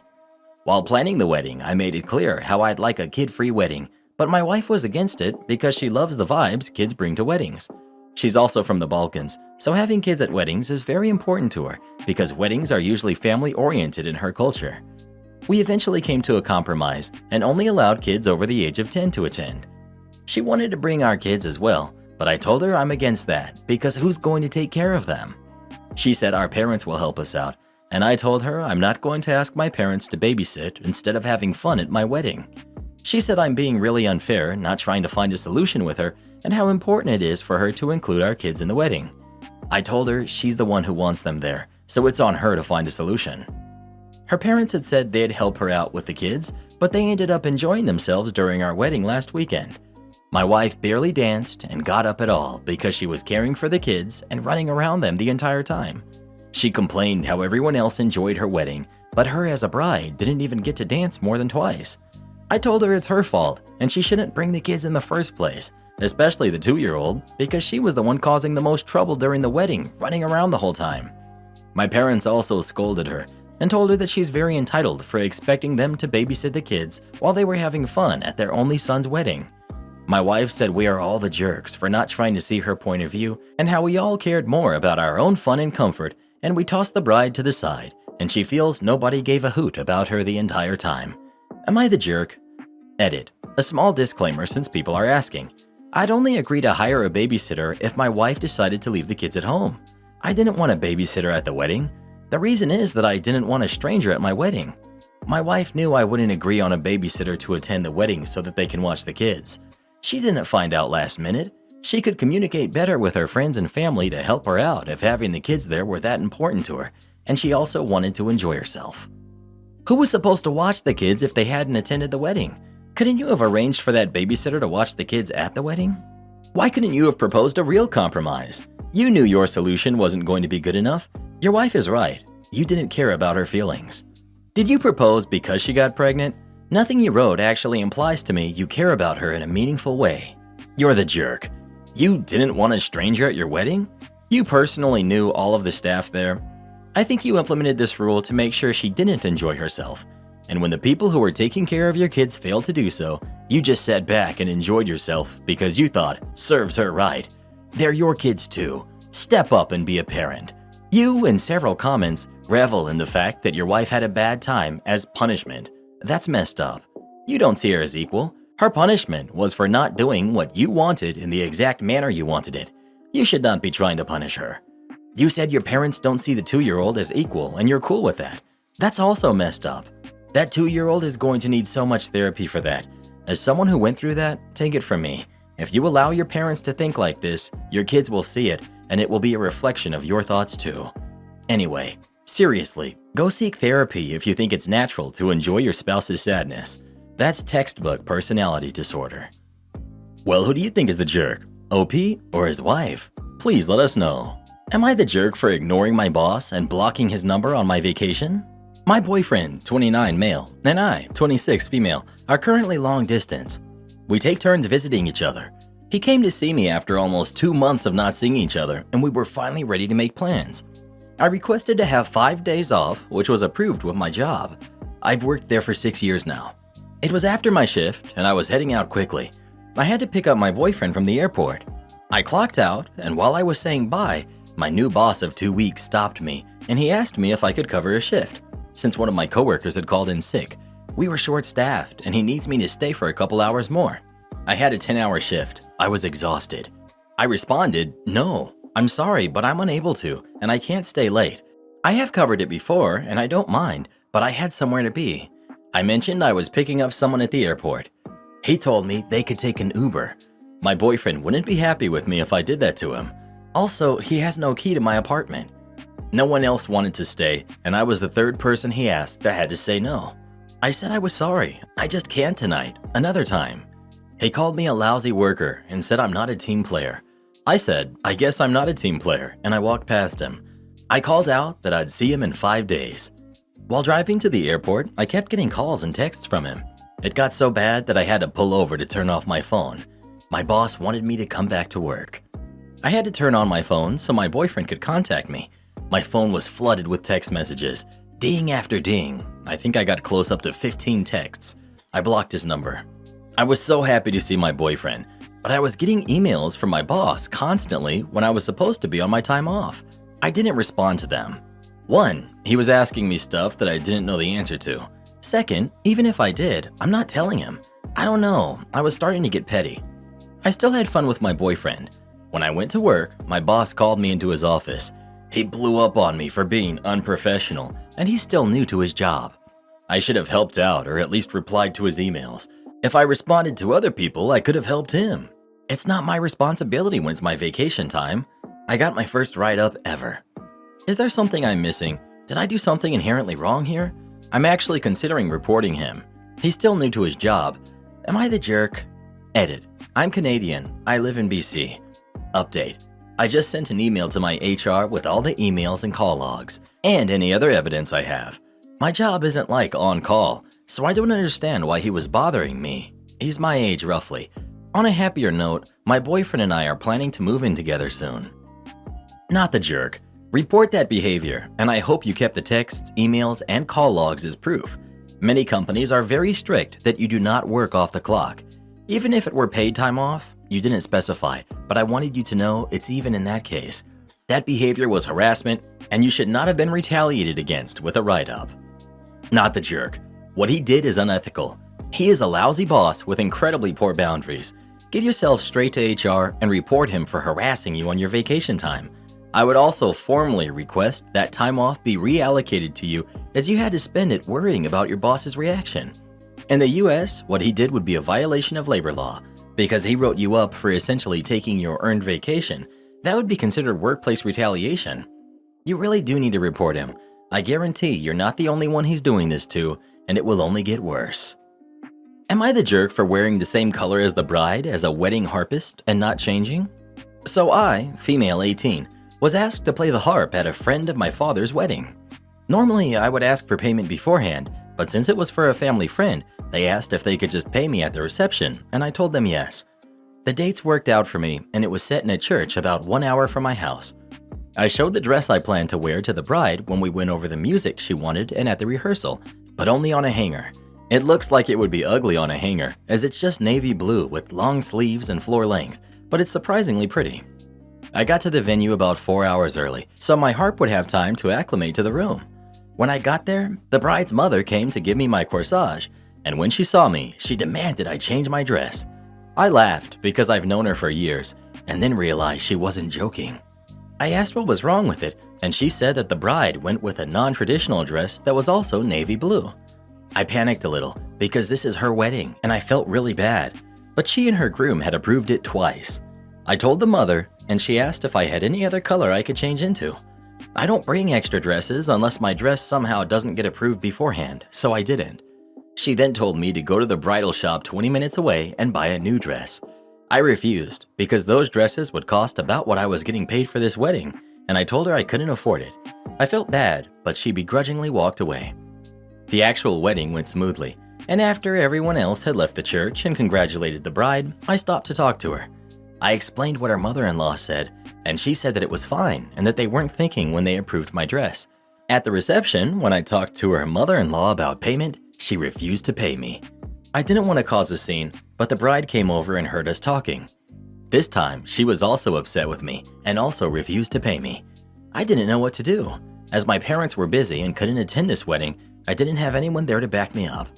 A lot of people assume harpists come from a lot of money because of how expensive harps are, but I've been renting a harp since 4th grade, and when my teacher passed, we bought it for an amazing deal. I also charge a lot less than most musicians would, but I have a college payment due in a few days and I can't afford it.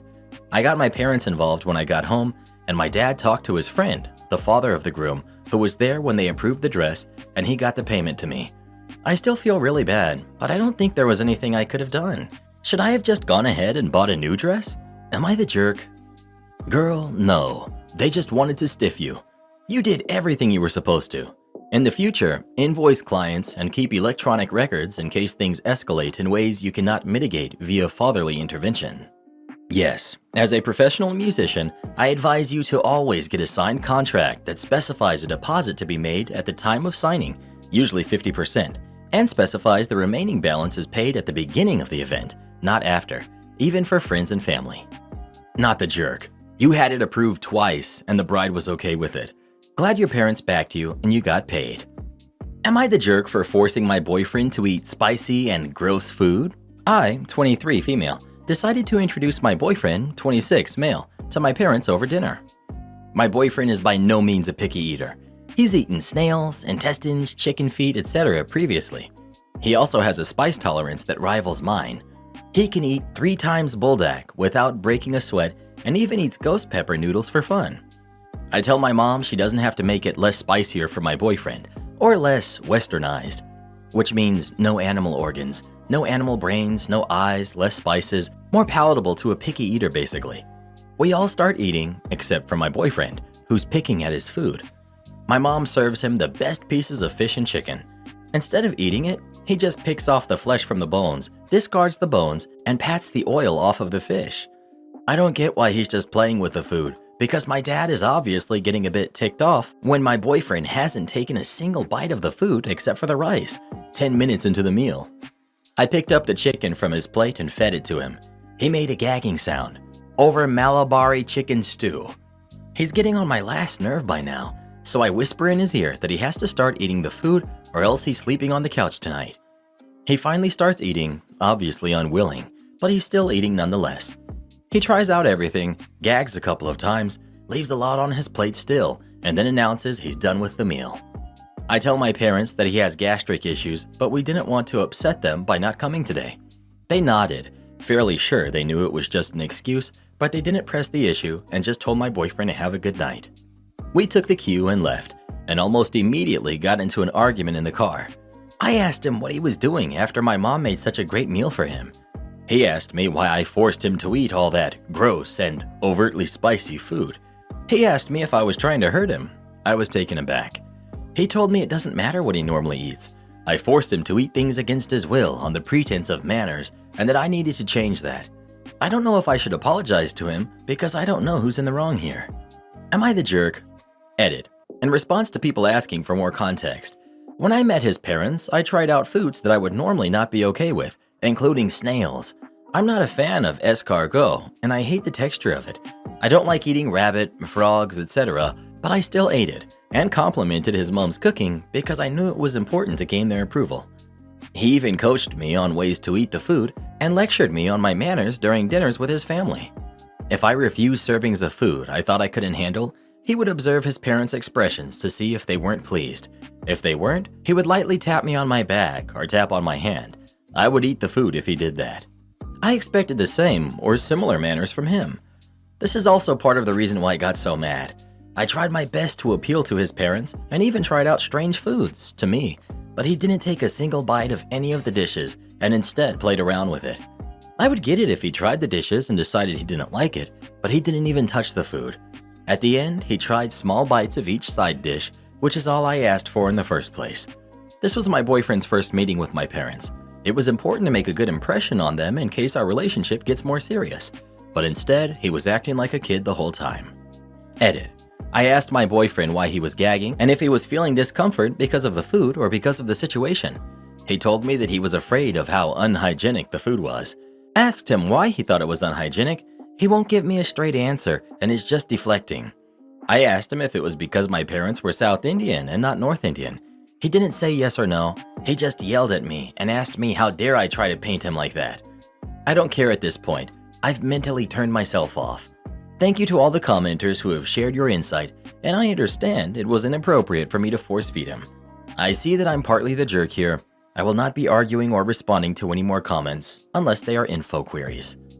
I was going with you're the jerk, but after the edit, not the jerk. Please talk to him or reconsider your relationship. He wants you to bend over backwards for his family, but won't do the same for you. Please seriously reconsider your relationship. Not the jerk. What does he mean by unhygienic? In your edit, you mentioned that he coached you on manners, etc., and observed his parents when you have turned down foods unfamiliar to you. He does the same to your parents and it's okay? I mean, seriously? If I were you, I would be rethinking this relationship. Too dirty for the bin. I used to work for a place on a printing press. This place ran mostly UV inks. For those not in the know, that doesn't mean they do trippy things under a black light. It means that unless exposed to a proper amount of UV light, they stay wet forever. Don't ask how. It's a mixture of polymers, photoinhibitors, light receptors, and pigment. If you touch non-cured ink, you'll get it on you. Doesn't matter if it's 2 minutes old or 2 years old. We printed using a rubbery material wrapped in an aluminum cylinder.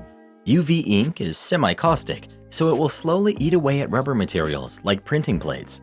Plates are expensive, so reusing them is nice, but using partially eroded plates for fine detail is bad for business, so several plates got thrown out after just one use. Onto the meat of things. I was an operator running a printing press, flexographic narrow web to be exact, and I was the only operator in this press during my shift. After working there for a few months, I received a complaint from my supervisor that the person who cleans and/or throws away the plates is complaining that I'm sending her dirty plates. Of course, I respond. Yeah, that's sort of the idea. Supervisor, can you wash them better before sending them back? Me, our plates either get put through a plate cleaning machine or thrown away. Are my plates too dirty to be washed or too dirty to be thrown away? Supervisor, please just take the time to wash them so she doesn't complain. Me, just to verify, I make more than her, and the press, while I'm running it, makes over 50 times what I make. If I'm cleaning plates, it's taking away from the time that I'm making money for the company. Why can't you just tell her to wear gloves? Supervisor, wash the plates. He walks away. So from that point on, I made sure to get the plates extra clean before they were to be cleaned again or thrown away. Cost the company an average of 90 minutes of non-production time per workday. I think my press was quoted at about $1,700 per hour at the time. My wife tricks me into thinking she's pregnant. My wife, female 26, and I, male 30, decided to start having kids. We've been trying for over 9 months and nothing happened. We were told to be patient, but I couldn't help but keep stressing out about a problem that's preventing us from conceiving. The issue is that my wife kept joking about this matter and pranked me twice by lying to me, saying that she was pregnant. The first was when I was at work, and she sent a text telling me that she was pregnant. I was so happy. I came home and brought stuff with me to celebrate, only to find her laughing in my face, saying it was a prank. Second time was when she told me she was pregnant and was recording my reaction during and after the prank. Again, laughing, telling me it was a prank, but this time she shared the video with her family. I told her I didn't appreciate how she laughs about a serious matter, then having me believe it was true only to ruin my happiness. She stopped for 2 months. Last night we were at my parents' house sitting having dinner when she said she had a gift for me. She had my sister go bring a small teddy bear with a note on it and gave it to me. I was nervous and worried about her pulling some of her pranks on me in front of my family. I read the note that the teddy bear had, and it said that I was going to be a daddy. I looked at my wife, and she smiled at me and congratulated me, saying she was pregnant. I saw red completely. I said, "That's it." I got up from my seat and tossed the piece of paper on the table and just snapped, telling her to stop making fun of something so serious and sensitive. I told her I was done with her lack of respect and sympathy for the most important thing that I've been struggling with, and to include my parents in her prank too was low. My wife excused herself to the bathroom. My mom and dad were unaware of what was happening. They literally paused and asked what the heck was wrong with me. My sister said my wife was actually pregnant and just confirmed by tests that she's seen with her own eyes. I felt both happy and devastated because I thought she was pulling the same prank again, and I got fed up with it. My wife was mad and argued with me in the car, saying that I ruined her joy and made her look awful in front of my family, as well as lashing out at her as my reaction to the happy news. She said she told me in front of my parents to show me she was serious this time. She had her mom call to berate me and say that her poor daughter will suffer with my boorish behavior and my lack of respect for her. My wife has been giving me the cold shoulder ever since. Am I the jerk? She told me I ruined the moment she's been waiting for so long and that she'll remember my reaction for the rest of her life. Well, who do you think is the jerk? OP or his wife? Please let us know. This reminds me of the boy who cried wolf. Play stupid games, win stupid prizes. Random lady thinks my hearing aids are AirPods. Oh my gosh, I have one. Never did think I'd have a story for this sub. Wow, okay, I'm still in a state of rage. So I just got home from good old Mart of Walls. I knew pretty much what I wanted, so I didn't bother with a cart. Of course, I get distracted, and I end up in the kitchen cutlery aisles, and I'm idly looking at things and putting them back on the shelves. I guess that made me look like a worker? I don't know how. I'm wearing a dress, whatever. So I'm hard of hearing. I wear hearing aids. They're rose gold and awesome. Cool tech in my ears. Since I'm shopping, I have no reason to think someone would be needing my attention, but this entitled mom was trying to get my attention. I see this woman and she says, "Finally, I've been chasing you down the aisles." I'm thinking I must have something loose or I dropped something. That she thought I was a worker just did not occur to me. "You really shouldn't wear those things while you're working." She's out of breath. Her little toddler is babbling away, oblivious. I'm still clueless. Wear what? The AirPods. Fun fact, as someone who is hard of hearing, I mishear things and it took me forever to understand what she said. I thought she said, their pods. Whose pods? Your pods. What pods? I'm looking down at my dress, thinking something had latched onto my dress. As I put my head down, this crazy Karen grabbed my left hearing aid. It's squealing away and protesting, and I'm in such a state of shock. My aids are a part of me. I went from baffled to pure rage in a split second. "You give that back now." I clawed at my hearing aid, and I wrestled it back from her. I'm trembling at this point. "Don't touch me." Entitled mom's kid starts crying from the sudden energy change. "Look what you did. I was just saying you shouldn't wear those while you're working." I start walking away from her. "Get away from me. If you come near me, I'll call the police and have you arrested for assault." "What? Assault? But..." I growled at her. Yes, growled. And I walked away to find a store manager to tell them they had a customer who just tried taking one of my hearing aids. But then I left. I was too outraged to get back to my lackadaisical meandering. Quick edit. I did speak to a store manager, but after, instead of getting what I went there for, I left. People need to learn, aside from it being a medical emergency, keep your hands to yourself. Even if you did work there, what she did was still assault. I'm happy that she didn't break your hearing aids doing that. You would have had to sue her because she wouldn't have done the right thing and paid you. Sorry you had to experience that. Charged me an extra month and don't want to return my deposit? The contract of the apartment I've been living in for the past year recently ended. I had, however, forgotten of the 60 days written move-out notice until I was reminded by management 10 days before I turned in my notice. Though it is specified in the contract and it is my responsibility as a tenant to maintain them, I was still livid by the fact that they didn't have the courtesy to remind me all the 3 times they contacted me about renewing my contract and me verbally declining. All 3 times they said they'd taken note of it, and me being the fool that I am, I believed them. Since I did not provide the 60 days notice before moving out in writing, I was forced to pay an extra month of rent that, regardless of my moaning and crying, was not waived. Throughout my panic, they kept reminding me that it was in the contract and that they couldn't do anything. Since I had to pay an extra month, I decided I was going to do everything in my power to get my deposit back, cueing the malicious compliance. I went through the entire contract. The contract specified that I was allowed to be present during the inspection as long as I provided a written notice in advance, no date specified, and that I had the right to any information extracted from the inspection.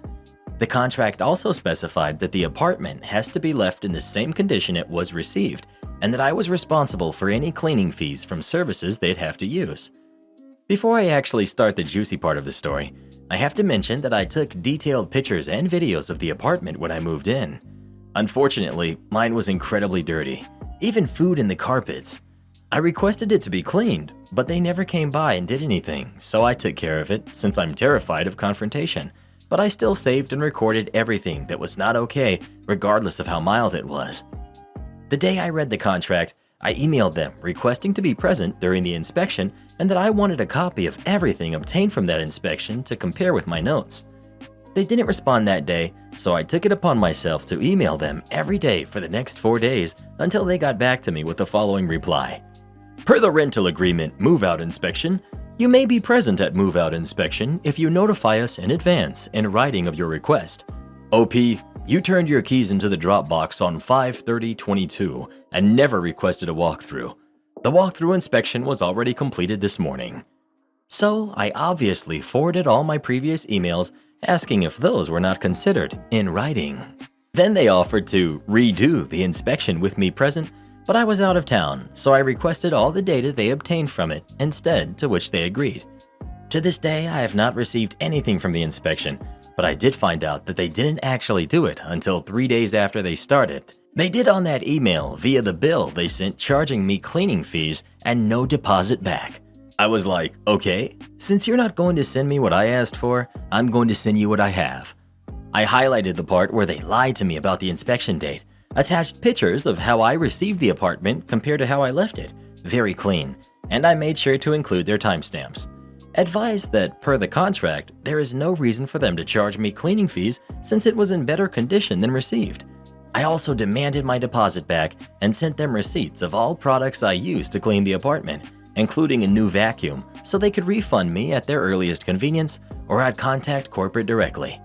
I also advised that I'd send them all the communication we had ever had, the lies they told me, and the rest of the video and images I have of the apartment. I honestly have no idea if I would have gotten anywhere contacting corporate, but it doesn't matter because within 3 days, I got my deposit back and got refunded for everything I spent on cleaning supplies. I did leave a review in every site I could find, but the Google one got removed for some reason. Am I the jerk for telling my husband to quit waking me up? Without fail, every time my 29 female husband, who's 37, wakes up in the middle of the night, he wakes me fully up to ask me what time it is. Both of us sleep with our cell phones charging next to our beds, so it's just as easy for him to reach out and check the time on his own phone as it is for him to wake me up and ask. My husband says I'm being the jerk because I'm making a big deal out of nothing. I say waking me up for something meaningless that he can do for himself with less effort than he expends asking me shows a complete disregard for me and is really selfish of him. Now, I know you're going to say that I'm making a huge deal out of nothing, but it's not like this is a sometimes thing. He does it often, several times a week, and when he does it, it always takes me forever to fall back to sleep. We both work full-time jobs and have an infant. I do 100% of the nighttime baby duties because my husband commutes further than I do. So he says it just makes sense for me to let him sleep since he has to be out of the door before I do in the mornings. I need to be clear. I'm not complaining if he wakes me up due to the baby needing me. I wake up to his cries. I don't think my husband even hears it. My complaint is strictly that he wakes me up to ask me what time it is. I feel like he's being really selfish. Sometimes I just want to sleep too. Anyway, am I the jerk for complaining and telling my husband to cut it out, or is he being needlessly insensitive to my needs? Not the jerk. What's wrong with your husband?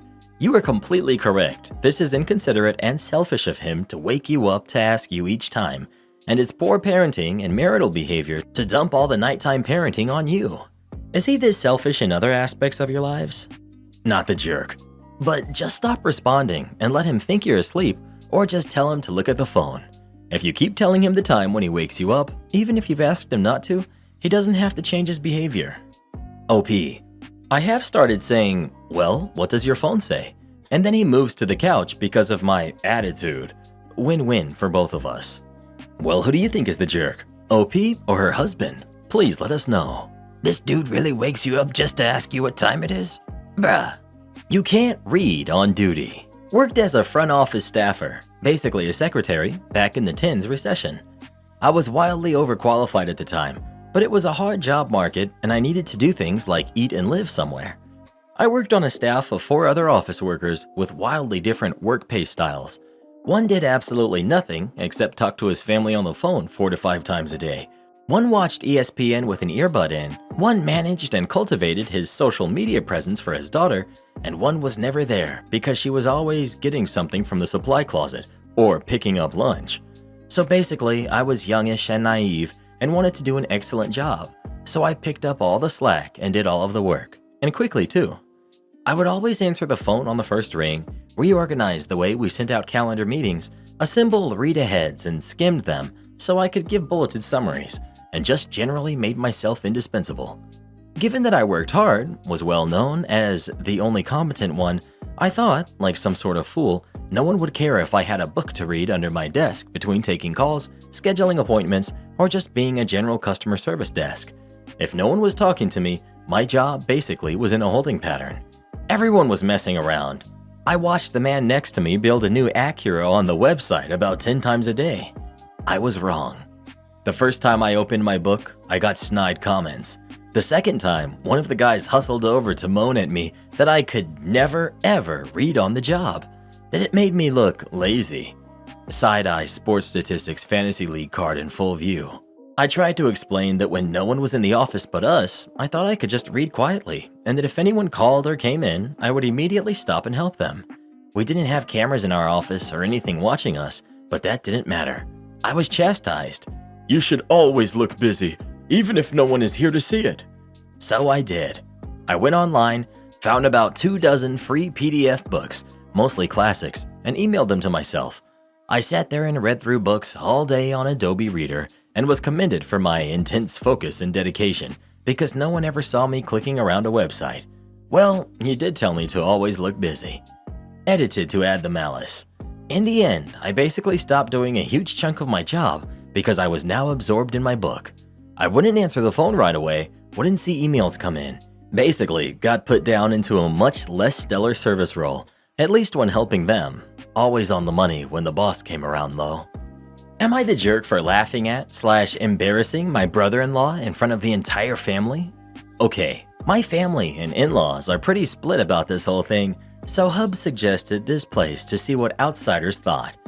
Yesterday was my sister's engagement party. She's marrying my husband's cousin, funny enough, and she asked to have the party at our house since we have a huge backyard and she just wanted something simple, like a barbecue. I of course agreed, and the start of the day went well. Everyone from both sides of the family mingled, the grill was going, people congratulated the soon-to-be bride and groom, etc. Well, as everyone was loading their plates up to eat, I noticed my brother-in-law grabbing a plate and paused because I swear he looked different than he did when he showed up.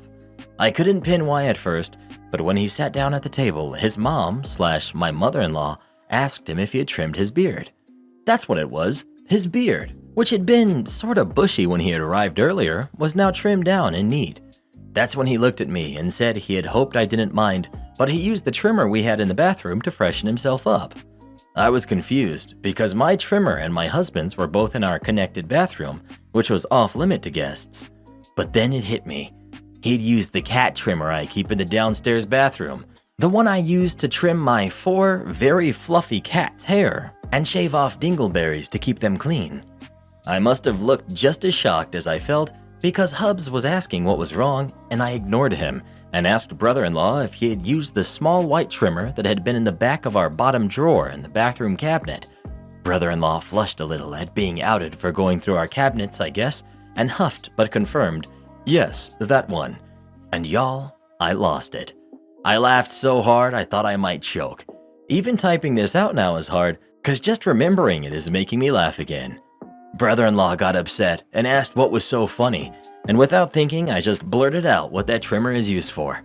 Hub started laughing too, followed by just about everyone on my side of the family and a good chunk of Hub's side too. At some point during the laughter, brother-in-law got up and called us all jerks before storming out. Mother-in-law tried scolding me for saying that in front of everyone. Some of Hub's family agreed, but Hub shushed her and said he shouldn't have gone through our stuff. I feel bad for laughing. I could have pulled a brother-in-law aside to tell him instead of blurting it out in front of everyone. Mother-in-law says I should apologize. Am I the jerk? Some edits for clarification. My soon-to-be brother-in-law that my sister is going to be marrying is my husband's cousin. The brother-in-law who used the shaver is my husband's actual blood brother. They're two totally different men. Sorry for the confusion. 2. No, we're not going to be gifting brother-in-law a shaver.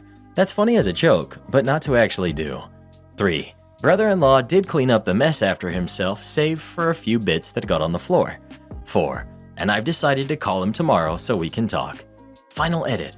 Okay everyone, brother-in-law came over today to talk, and I was worried he'd still be upset, but he wasn't. Well, turns out he does have a girlfriend, and when he told her about it, looking for sympathy I think, she instead laughed at him and told him that's the risk of using strange razors without permission first. He apologized for going through our stuff and said he was actually looking for some baby powder. Turns out he was, chafing from the heat. To be honest, it was really hot that day, so understandable, and he was too embarrassed to ask us if we had any. I know everyone said not to, and he deserved it, but I still apologized for laughing at him and blurting what the razor was used for out like that. He said it was fine, and he knows now he kinda had it coming. The best part was, he asked to take a picture with one of my cats, and I agreed, and he posted it to Facebook with the caption, "I've never felt closer to my sister-in-law's cats," which had me and Hubs cracking up. Seems he was just hurt in the moment, but after a day of thinking, he decided to let it go and just roll with what he knows will be a big joke for who knows how long. So that's the update, everyone. Brother-in-law and I are good. Not the jerk at all, but wow, that's funny. Who goes through someone else's bathroom cabinets and decides to groom themselves using a trimmer they find? I honestly expected it to be a trimmer used for personal bits, so the revelation that the trimmer is used for cats was an unexpected turn. I'd buy that guy his own personal trimmer as a birthday or Christmas present, but that might be taking it too far. Not the jerk. There's responses, and then there's reactions. You reacted to a situation/information that you couldn't have prepared yourself a proper response for. This reminds me of when my brother helped himself to a particular body wash of mine when we were both visiting my parents. I burst into laughter because it was Summer's Eve in the labeled branded bottle, and he got mad I told him it all. He's not upset at how you handled it, he's upset his actions were stupid, but he wants to be mad at someone other than himself. You only made it a little easier for him to do that since the reveal was more public, and that's easy to point to as the wrongdoing. Well, who do you think is the jerk? OP or her brother-in-law? Please let us know. Maybe in the future he'll think before using someone else's hygiene products without asking them first. Am I the jerk for telling my friend he can't move into my house until he grows up? So I, male 23, fairly recently became a first-time homeowner. I've spent the last few months fixing the place up and turning it into a nice little spot. I have a friend who I'll refer to as Bobby, male 24, that I told could be a roommate after I got the house fully together and finished. Bobby has come to visit a few times during the restoration process so he can check out the area. He's from out of state. He loves the area and neighborhood and decided he wanted to live here. This is when I initially extended the offer. I figured it would be fun and would make life a little easier having a second set of hands to help keep up with the maintenance, pool, lawn, etc.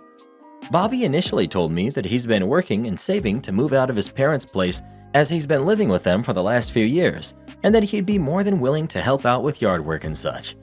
Yesterday, we have a phone call, and he asks me when he can move in. I tell him that whenever he's ready, he can move in. We then got into a deeper discussion about expectations and boundaries and stuff, just so we were on the same page. That's when I find out that he currently has no money saved, just enough to get moved here, gas and a U-Haul, not even first month's rent. He tells me his plan was to just get moved in and find a job. I asked him how he has no savings as he works full-time and his parents are currently paying his bills and he's not paying rent. He tells me that he's been going out a lot because he hates being at his house. I then told him that I'd feel more comfortable if he had at least a month's rent/bills saved before he moved in, because in my old apartment, I had a friend move in under similar circumstances and he ended up just freeloading for 3 months. Bobby then gets a defensive tone and says, So, you didn't want a friend moving in? You just wanted someone to help you pay your mortgage. I then told him, I love you and you're always welcome in my home, but you can't live here until you do some growing up. I haven't spoken with him since, but a mutual friend of ours reached out and said I was being too harsh on him and should cut him a break. I don't think I'm the jerk here because all I'm doing is trying to avoid living with someone that has no real plan or money that I'll just end up taking care of. Not the jerk. I've encountered this breed before. Bobby says, "You don't want a friend moving in, you just wanted someone to help you pay your mortgage." Bobby means, "I don't want to move in with a friend, I just want to mooch off someone other than my parents." Your mutual friend is perfectly capable of cutting Bobby a break on their own. Not the jerk. The way he lashed out when you told him he needed to be able to pay rent and his share of the bills before he moved in, combined with the fact that he saved up what he knew he needed to travel but chose not to save any money for living expenses, shows that freeloading is exactly what he intended to do. Well, who do you think is the jerk? OP or Bobby? Please let us know. Tell Bobby I want Hank to give me a call. I need some propane and propane accessories. You are too expensive to fire. When I sold cars, we had a really nice showroom with large glass windows. One day, I was tasked with moving a powerful V8 sports car, which was in the showroom. I was supposed to reverse the vehicle into position, however, the floor had just been mopped. I put the car in what I thought was reverse, manual transmission. When I started to let up the clutch, I felt the wheel slip, so I thought, floor is slippery, just give it a bit more. I give it a little bit more, and the car launches forward into the large glass pan. Thank goodness it had a hard top. When this happened, I freaked, let go of the clutch, and the car had enough power to break the glass pane. This was right before opening. The glass pane was massive that extended maybe 20 feet wide and 20 feet tall. I'm not sure, but it was big. All of this right before opening on a Saturday. I get called into the GM office, who asks me for the facts. I tell him what happened. He asks me if I'm okay with doing a breathalyzer. I agree. I hadn't been drinking that morning or the day prior, so I passed. He said, "Well, you're sober, so that's good." I go, "Yeah, I am. This was just an incredibly dumb mistake." He goes, "Yeah, it was." I ask, "So, am I fired?" He laughs. "You are too expensive to fire now." I ask, "What do you mean?" He goes, "Do you know how much it's going to cost me to replace that glass pane?" I go, "A lot, I imagine." He laughs. "Yeah, probably more than the car you used to drive through it with." I go, "Oh, wow. So I'm not fired?" He goes, "Oh no, I know you will never ever do that again. From now on, you're in charge of moving cars inside the showroom. Now get back to work." And I went back to work. I personally refused to move cars in the showroom for about a month or so. Eventually, I started doing it again and did not have another accident. No, I'm not giving you my personal property. I work front desk, night audit, at a hotel. I get entitled people day in and day out. I'm sure you guys can relate. But sometimes certain interactions just rub you the wrong way. Tonight was one of those nights. I'm in the office doing work off to the side, and up walks this woman. Nothing strange about her. She just asked for an iPhone charger. I told her we didn't keep them around property, and she peered around the corner where my phone was charging in our little office area. You don't have a charger? Really? Me. Well, that's kind of my personal one. Karen, looking at me expectantly. And? Me. And it's not the hotel's, it's mine. And you can't just let me use it? Me. No, it's my personal one from home. Okay, and? You're really not going to give it to me? Me. No, ma'am. Are you serious? You're not going to give it to me? Me. No, I'm not exactly obligated to give you my personal things. Like I said, it isn't the hotel's, it's my own. Are you serious? Not obligated? Seriously? Me. Sorry, it's just not something I'm going to do. Then, every time this woman passed by the desk, she huffed and puffed. Not obligated. Not obligated. Like a crazy person. It hasn't even been 20 minutes and it's happened twice. Honestly, why are people so unhinged? Would she give me something of hers just because? And why get so bent out of shape because of it? I came to learn she didn't have her charger because she left it in her car after the police impounded it. How did I find this out? She was talking to the poor 20-something-year-old boys in the lobby trying to chill about me. And the good sports were making eye contact with me and laughing while she went on and on about how much of a jerk I was. With me at the front desk and a few feet behind her. Karen. Can you believe that front desk girl? I came down earlier and asked her for a charger, and she said she wasn't obligated to give me one. Can you believe that? Guy, well, I see where she's coming from. It is hers, right? Well, she didn't have to be such a jerk about it, you know? I just needed it for a little while. Guy, oh, well, I thought she handled that professionally to me. We were sitting here when you asked. She doesn't have to let you. You're serious? You're on her side? Come on, take my side. Tell me she was a jerk. The guy is speechless. So yeah, that's how my night went. Luckily, the guys were good sports and laughed it off. They even apologized when they said what they needed to. Agreed with her to get her to just drop it. My Karen mother won't let me go to work. Cast. We've got me, Dragon Crystal, myself. We've got Mom, my entitled mom. We've got Dad, my entitled dad, and Tim, my supervisor. Backstory. I've been in lockdown for 2 weeks, ended last night, because of my last shot giving me some side effects. Also because of that, my work schedule account was inactive until my lockdown is lifted. Not to mention, a relative just passed, and my parents, knowing that my lockdown lifted yesterday, still dragged me along with them, while not allowing me to check if I'm on the schedule or not. Now on to the story. Like I've mentioned above, that I was in lockdown for 2 weeks and my work schedule account was inactive during that time, and I was unable to see if I was going to work today or not. I just heard about my relative passing last night before going to bed.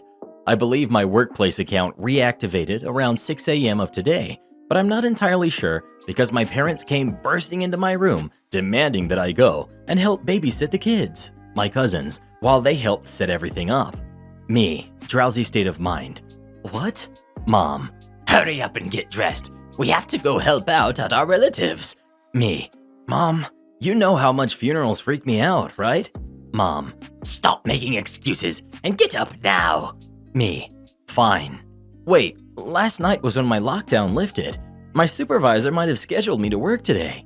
I said stop making excuses and get ready. The entire car ride there, they'd be peeking into the backseat and complaining at me to stop checking on my phone and to pay attention to them. Like I'm supposed to backseat drive or something. Not supposed to, I know. As soon as we arrive, I'm ushered into the kitchen by my mom, where my aunts were along with their kids, my fellow cousins, while my dad walks into a separate room with my many uncles. My aunts have been cooking and mourning over my grandpa, whom I rarely ever saw or knew. My mom immediately tells me to either help with cooking or just keep an eye on the kids, since I'm so used to being the babysitter for any relative's kids I stick to babysitting. 7 a.m. rolls around, and I want to check if I'm scheduled to work or not. I pull my phone out, and as I'm typing in my login, my mom steps over and screams at me to put my phone away, or I'm going to get punished. I'm almost 30, not 18, so I just slip my phone away again. 8 a.m. rolls around, and I sneak my phone out again. This time, my dad snatches my phone out of my hand and threatens to break it because I'm spending too much time playing video games and don't deserve to have a phone, before handing it over to my mom, who happily slips it into her purse. Great. 9:15 a.m. is rolling around now, usually the time my shift starts. I'm just constantly checking the kitchen stove clock, and I'm freaking out, thinking about how I'm going to explain this to my supervisor if he calls my phone and I don't pick up. I go over to my mom and ask for my phone back. Her smug response. Why do you need it? Me. Because I might have been scheduled to work today, and my lockdown was lifted yesterday. Mom. I'm sure they don't need you today. It's Saturday, and we're busy here. Your dad and I don't have time to take you back home. We were literally just sitting around, cooking and chatting. Oh, so busy. Me. Can I at least check if I'm on the schedule or not, so I can call out? Because we're usually the busiest on the weekends. No. Stop wasting my time and go babysit your cousins or help cook. I'm livid and just go back to babysitting, while dreading the call from my supervisor. Sure enough, a couple hours later, 3 p.m., an hour ago in real life, my mom finally hands me my phone saying, "Oh, someone named Tim called you at 9:36 a.m. Me. Dread fills my already shaken up heart. I told you that I might be scheduled to work today. Mom. Well, I didn't know that. How would you know? You don't work there. You should have checked before coming here. Me, boiling with anger. Maybe if you listened to me and had let me check before forcing me into the car, this wouldn't have happened. Now I've got a no-call, no-show marked onto my attendance. Mom, Stop being so dramatic. It's not like you're not late to work all the time. That's why you were fired from your other job. BS. Me, more angry now. I was laid off at one job, and that was my first job. For some BS reasons. Every other job I quit for my own personal reasons. Or the cinema was because we got bought out, so everyone and myself lost our jobs because of that. Mom, Well, you still got fired. before heading back to the kitchen. Well, forget you too, jerk. My dad, hearing us arguing, comes out to start complaining at me about being disrespectful, being an ungrateful brat, etc., before heading back into the other room. I'm just sitting in the hallway private messaging Tim about my current situation, and his only response is, "We'll talk about it during your next shift," which has yet to be posted. Am I the jerk for telling my friend that no one was going to like the food she was serving at our wedding? To preface this, we live in the South, USA. I'm a bridesmaid in my friend's wedding, the maid of honor to be specific. Therefore, I'm helping her plan a lot of her ideas and DIY some stuff.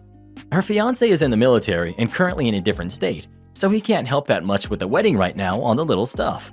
She likes sort of unique things and tries to fit into a certain aesthetic on almost everything she does. The other day we were discussing what kind of caterer she wanted. I told her that the first thing to do was figure out what type of food she wanted and then choose a caterer based off of that.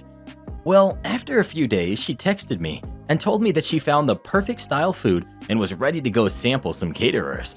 I asked her for details, but she said she wanted to keep it a secret, but she wanted me to go with her to sample and I would find out then. I agreed. Well, when we arrived to an old Roman or Greek, I'm unsure, shop/place, I'm a little confused. She tells me to trust her on this, so I try and let it go as I like trying new foods anyways. The food we sample was just not something I like. It was olives, the expensive, strong-smelling cheese, and some random dried berries and nuts. I'm not a picky eater, but I just didn't like it, and I honestly wasn't sure how this could even be a meal. Maybe finger foods, but not a meal. It has very odd tastes. I asked my friend if her plan was to serve this as the main course at her wedding, and she says yes, along with some fruit. She's not vegetarian or vegan, and neither is her family or fiance. She asked me my honest opinion if people would like it, and I told her I didn't think people were going to like it. As I said, we live in the deep South, USA, and everyone has pretty basic tastes in food, which is what I told her. I told her this could be okay as like finger foods or cocktail hours. People still probably wouldn't eat it, but not the main course. It was really not enough to be a main course, even if it was good food. She called me a jerk, as apparently this is the only type of food that will fit her wedding theme. I would rather be honest with her now than people trash-talking her wedding because of gross food. Am I the jerk here? Karen neighbor complained about my tree. Big mistake. One day I came home and my mom told me that the right side neighbor talked to her. Neighbor claimed that a city official came over while we weren't there, stopped by her house, and asked her to pass along a message.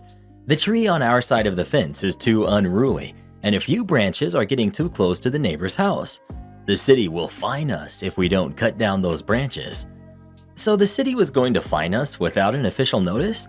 I was certain that the neighbor either got the warning herself or was lying for some free gardening. It was our tree, so we would have done it if she had asked us properly, but my mom and I decided to just cut it down so it didn't become an issue again. She sent me over to let the neighbors know, and after some pleasantries, I told her of our decision. Her expression immediately darkened. The tree is in a perfect place to cover my bedroom window from the SoCal sun, and it gives me plenty of privacy. Wouldn't it be cheaper to trim it?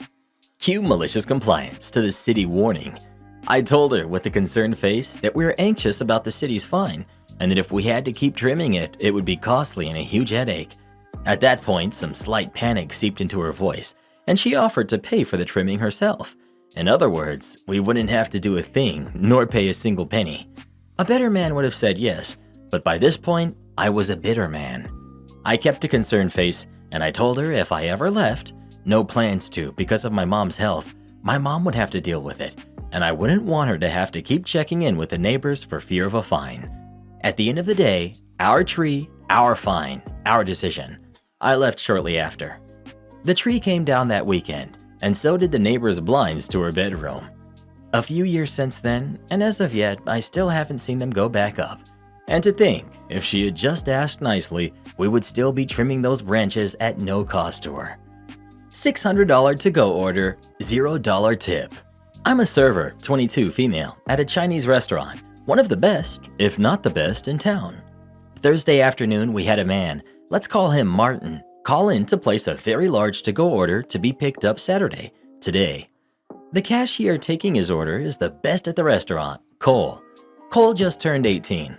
Cole spends about 20 minutes on the phone with Martin, putting in his order.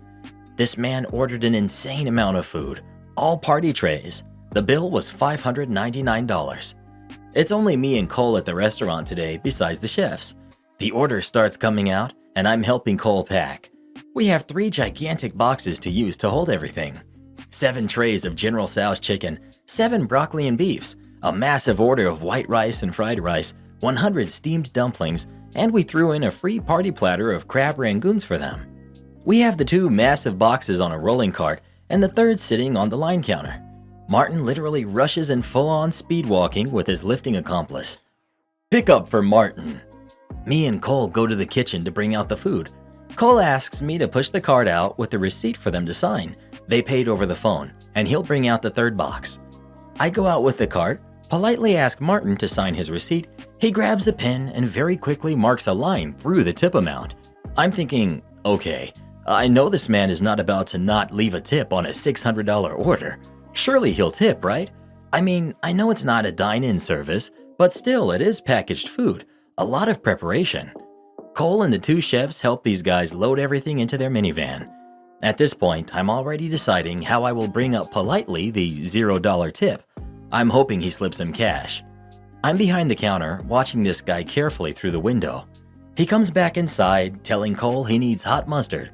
Dude starts shoveling handfuls of packets into a bag right at the counter. I slide his signed receipt across the counter directly in front of him and say, "You know, Cole is the one who took your order. He packaged everything." I point to the dashed out tip line. Martin: "I know."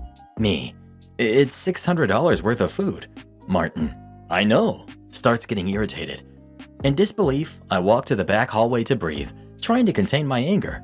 Cole was telling me before Martin showed up, even if they tip me 10%, that's $60. $60.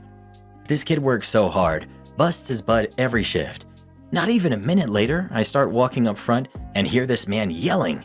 He's screaming at the 2 chefs, who barely speak English by the way. "That girl doesn't know what she's talking about. That jerk needs to shut her mouth." I'm standing there, and he's looking at me, pointing, flailing his arms. "Well, now he gets no tip. I was going to tip him cash, but she just ruined it for him. Ridiculous." Martin proceeds to try and run out of the side door, goes for the wrong side, and slams himself against the blinds instead. Fumbles around, and finally figures out how to stumble out, still yelling.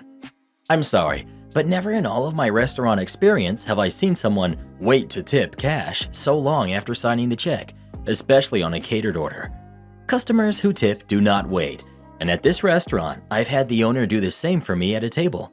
He's followed customers out who have stiffed me even. Always had my back and made sure to stick up for me and other servers. I wanted to do the same for this kid, and what gets me the most is that I was so polite, and yet this man immediately started shouting at me. I feel kind of bad, but the dude was a jerk. Edit: I would like to add the tip would be 100% Cole's, as he is a cashier and gets to keep to-go tips. I'm a server who would never expect tips from to-go. I was just helping him, as I am the senior employee at this restaurant. Is tipping something most people do on to-go orders? Honestly asking.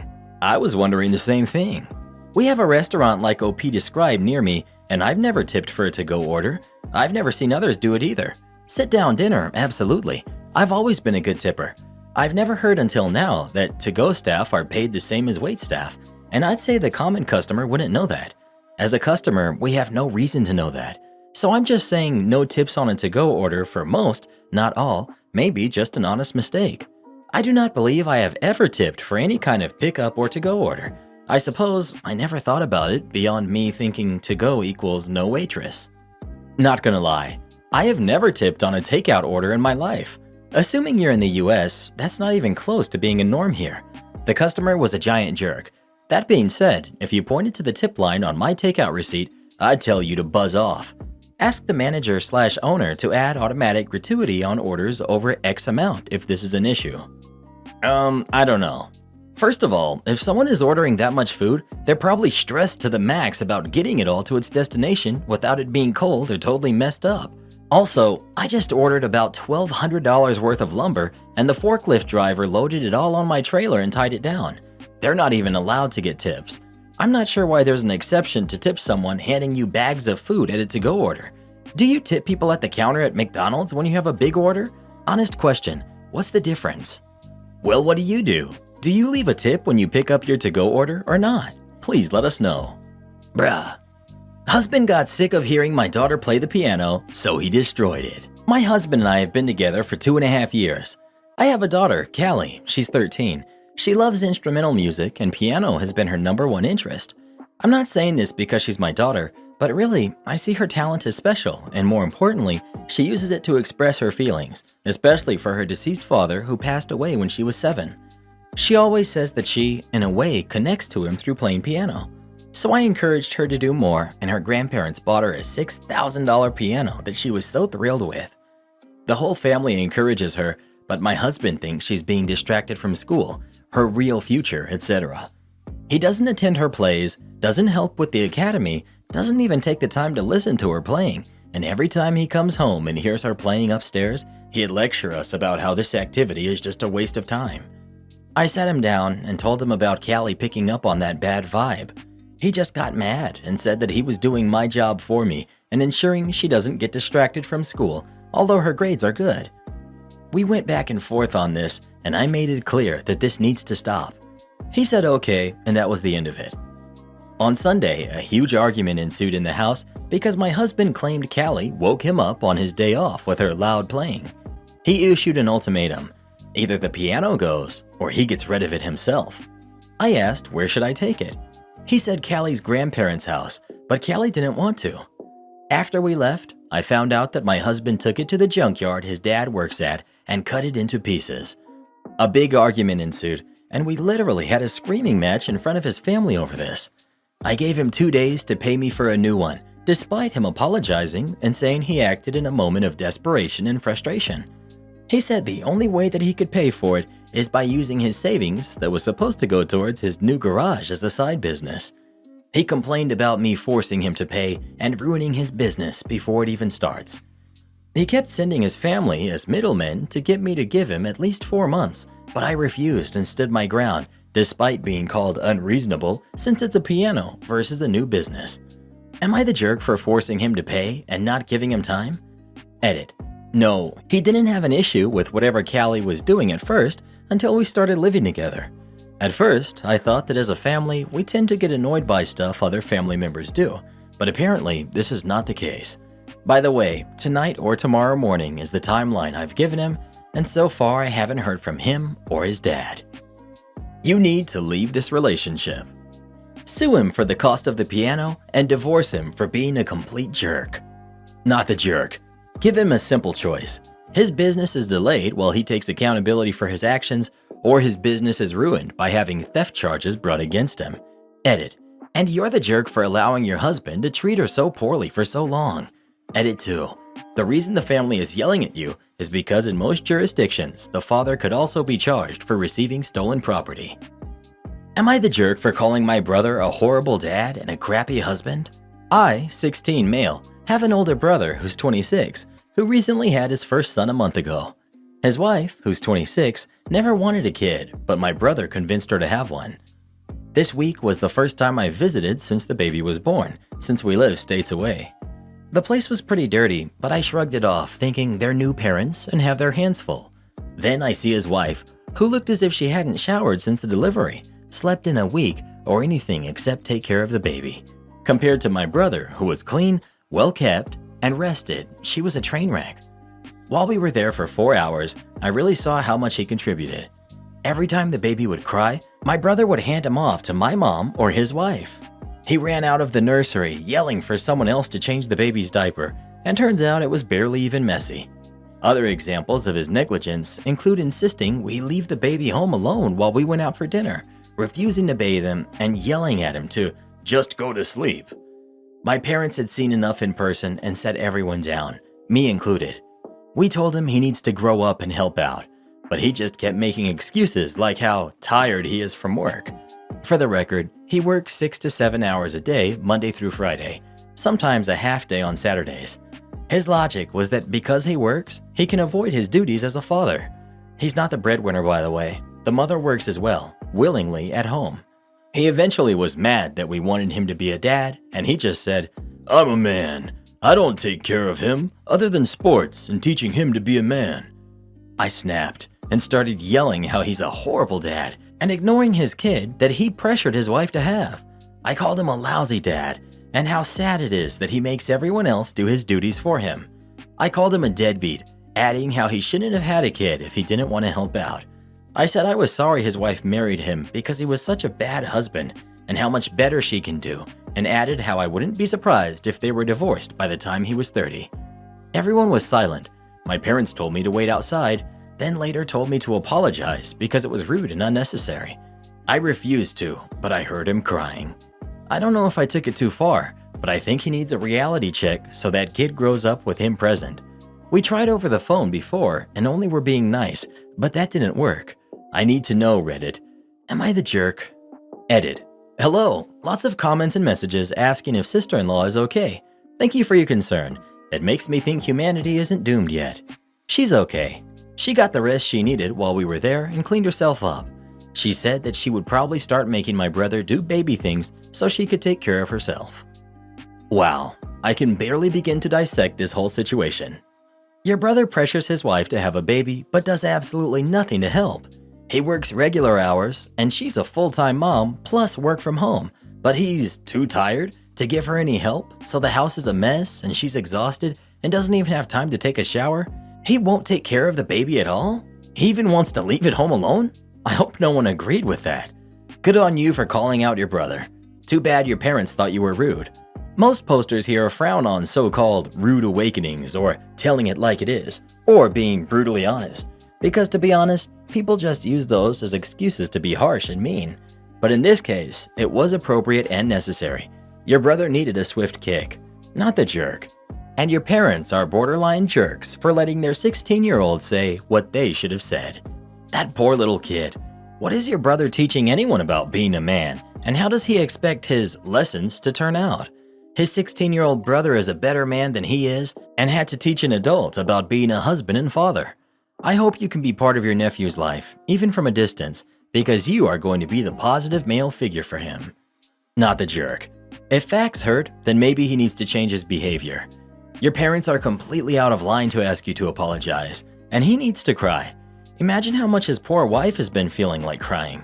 She's grown and delivered a human being, and the person who is supposed to be her adult partner has taken a mental trip to 1949. Way to be a good brother-in-law. Get yourself a treat. You have to take this paper. This is my dad's story and involves my brother, who I will call John Smith for anonymity. One day an officer shows up and knocks on the door. My dad answers and the officer says, "Hello, is this the residence of John Smith?" My dad says yes it is. The officer asks my dad if he was home, to which my dad says no he's not. Since my brother was still a youth, the officer asks my dad if he was a legal guardian of my brother, to which he says yes. The officer hands him a paper and it was a summons to appear in court for some charges against him and says John Smith needs to be in court on this date. My dad tries to hand the paper back and says, "It wasn't him, you have the wrong guy," to which officer cuts him off and says, "No, I do not, and he needs to be in court that day." Again, my dad says, "John Smith did not do this and you have the wrong guy," and tries to hand back the papers again. What I need to add is my brother was a troubled youth who had countless run-ins with the law, so every cop in town knew him and had arrested him dozens of times. So this officer was quite happy to serve my brother one more time. He even knew exactly where my brother lived without even looking at the address on the paper. After my dad said for the last time, "You have the wrong guy," the officer got nasty and said in a crappy tone of voice, "No, I do not have the wrong guy, and he has to show up for court. If he doesn't, he will be in trouble." This upset my dad since the officer was being so rude. So my dad says to him, "Okay, so this is my piece of paper then, and I can do with it what I want?" And the officer said, "Yes, it is." so my dad ripped it into a bunch of pieces and threw it into the dirt. The officer then laughs and says, "It doesn't matter, he still needs to be in court," to which my dad begins to laugh loudly in his face. The officer, not understanding why, had a blank stare on his face. My dad then asks, "Hey, what was the address on your paperwork?" To which the officer starts looking at the copy of the paperwork he was still holding, and my dad watched as a confused look came over his face. "This isn't even the address you had on the paper, and I was trying to tell you that, but you were being so rude and cutting me off every time. Now look at the full name. Do you not notice anything? It says John Ripsmith, and my son's name is John Pletty Smith. Again, you have the wrong guy. Now take your piece of paper and buzz off." The officer was shocked. "You ripped my paperwork. That was an official copy. Blah, blah, blah." My dad again laughs at him. No. You said that was my paperwork. Now kindly take your garbage and get off my property." Am I the jerk for insisting my sister-in-law not call herself mom when talking to her biological daughter? So my wife and I adopted our niece this year. She's been in our custody for nearly a year and a half full-time and off and on for the previous 2 years. She just turned 13. My daughter has lived with her biological paternal grandmother since she was about 2 years old. In that time, she had no father figure, and her grandma refused to let her see her as a mother figure. My daughter was desperate for parental figures. When she first came to stay with us, long-term, back in 2019, she asked, "Can I call you Dad and Mom?" at just 9 years old. We let her, but she would call her biological mom Bio Mom, and her bio dad just by his first name. She had no real relationship with either of them. They spent time in prison, and even when they were not in prison, they mostly ignored her. When we got custody, my sister-in-law came out of the woodwork. I think she was hopeful that if we could get custody away from Grandma, then she could get custody from us. The problem is, she's still a junkie, and she still has a long unresolved criminal record, no permanent address, etc. We got custody easy from Grandma, and then we asked for adoption per daughter's request. Our lawyer gave sister-in-law 2 options: sign over parental rights or prove in court that you should continue to have them despite your daughter's desire to be adopted. As part of the agreement, we set up for my sister-in-law to call daughter regularly. She usually calls Sundays for a while, first talking to my wife for 30 minutes to an hour, then asking for my daughter. She spends 90% of that call talking about herself and often doesn't even ask our daughter how she's doing. The problem comes in that sister-in-law refers to herself as Mom, her husband of barely a year as stepdad, his estranged kids my daughter has never even met as her step-siblings, and my wife and I as aunt and uncle. But the adoption has happened. By every meaningful way, I am dad, my wife is mom, and bio mom is now aunt at best, and her husband is just that, her husband. His kids are of no relation at all. I've asked her multiple times to stop using these terms and to use the correct ones. It annoys my daughter and is usually the catalyst of her just walking away from the call. She's tried to correct my sister-in-law, but she refuses to change her ways. So now I just hang up. My daughter rarely actually wants to talk to her and will often just leave the room mid-conversation. When she does, I just end the call or let my wife pick up. My wife thinks I'm being too harsh, but I have no patience for this person, her boundary stomping, and neither does my daughter. My wife thinks I'm the jerk for not reminding sister-in-law every time and giving her a warning. I say she's had enough warnings. Edit. I get a lot of the same comments. 1. We cannot just cut all contact. We have a PACA where we have to give the opportunity for communication. We can reduce it to letter writing, but we would have to submit evidence of mistreatment, and my sister-in-law passes off her flubs as just slips of the tongue. Not sure how that would hold up. 2. My daughter has the idea of a fairy tale mom who magically shows up and is perfect, but her biological mom is nothing like this. 3. My daughter has expressed her discomfort with her biological mom's use of words, but struggles to express those in the moment. We're working on it. 4. Yes, we see a counselor. Not the jerk. Your daughter's not okay with it. You're not the jerk at all. OP. That's what gets me. It makes her mad. Talked with her just to make sure I understood her on Saturday, and she was like, "What does she not get? I'm adopted now, and you are dad and mom. How is this so hard? Ugh." Say that in your best preteen voice with at least 2 eye rolls. You're not the jerk, but ask your daughter what she wants you to do about it. If anything, before you take further action. She may want you to support her in telling her biological mother to cut it out, and in that case, go ahead. She may want to do it herself, in which case your role is to step back and let her, while making sure she knows she can always call you in if there's anything she wants a hand with. Or she may just want to stop talking to her, in which case that should be her decision too, unless you've got a legal visitation agreement that requires it. Am I the jerk for telling a bride it was not that difficult for people to upstage her at her wedding?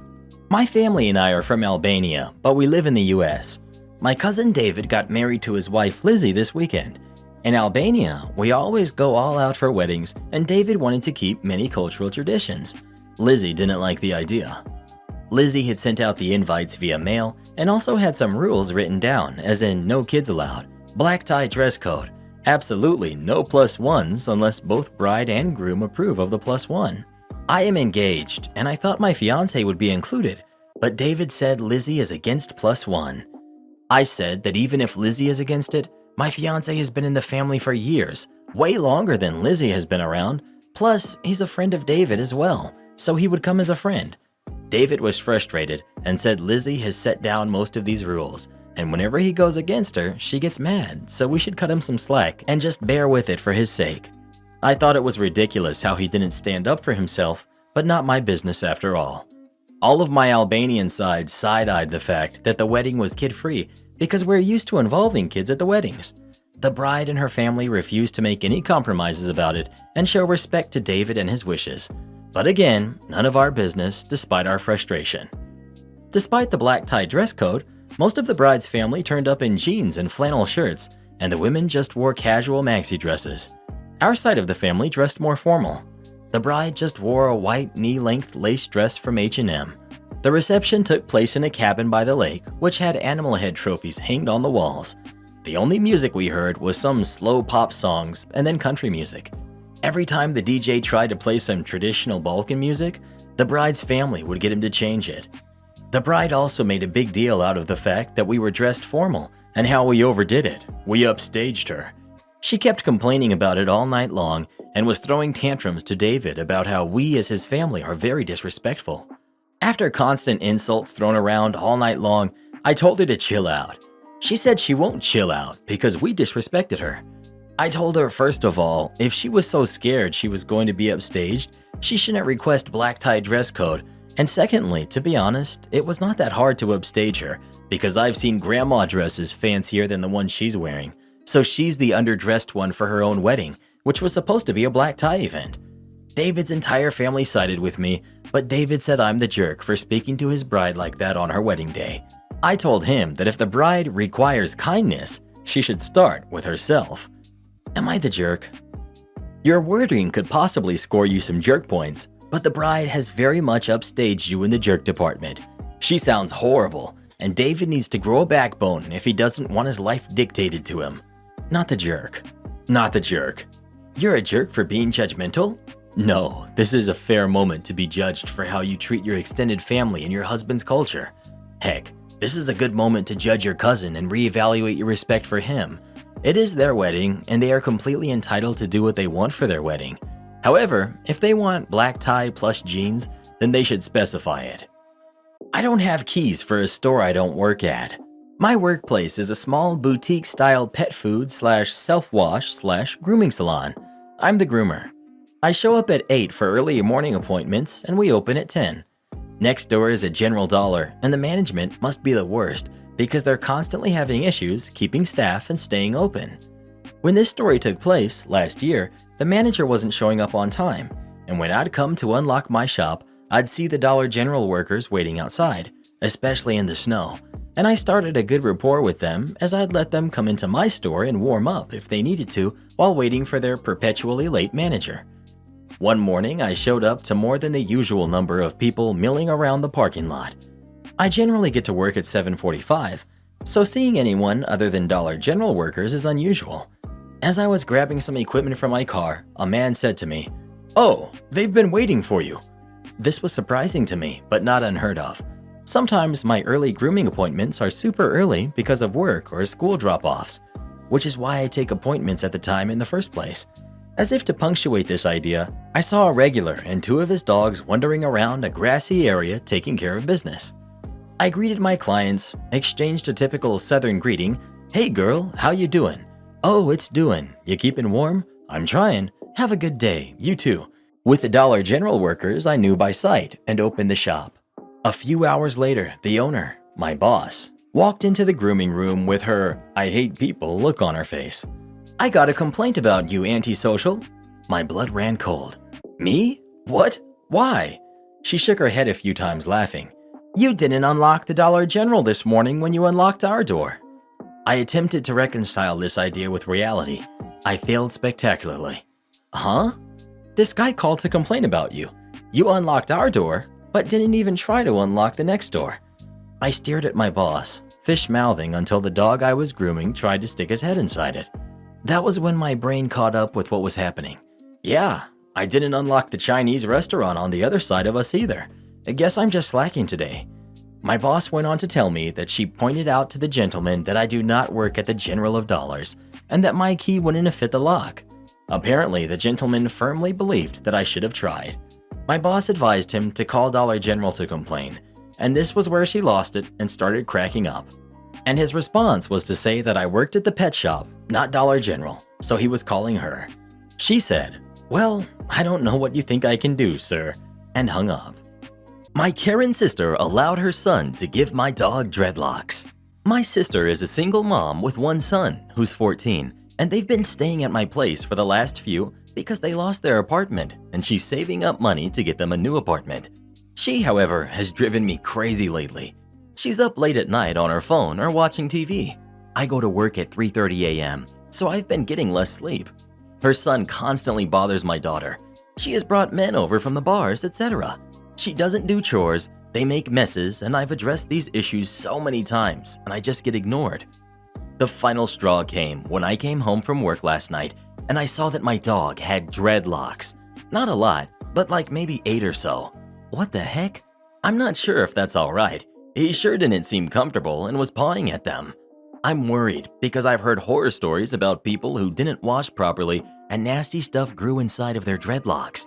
I asked him about it and he said he thought it would look cool and he's not finished yet.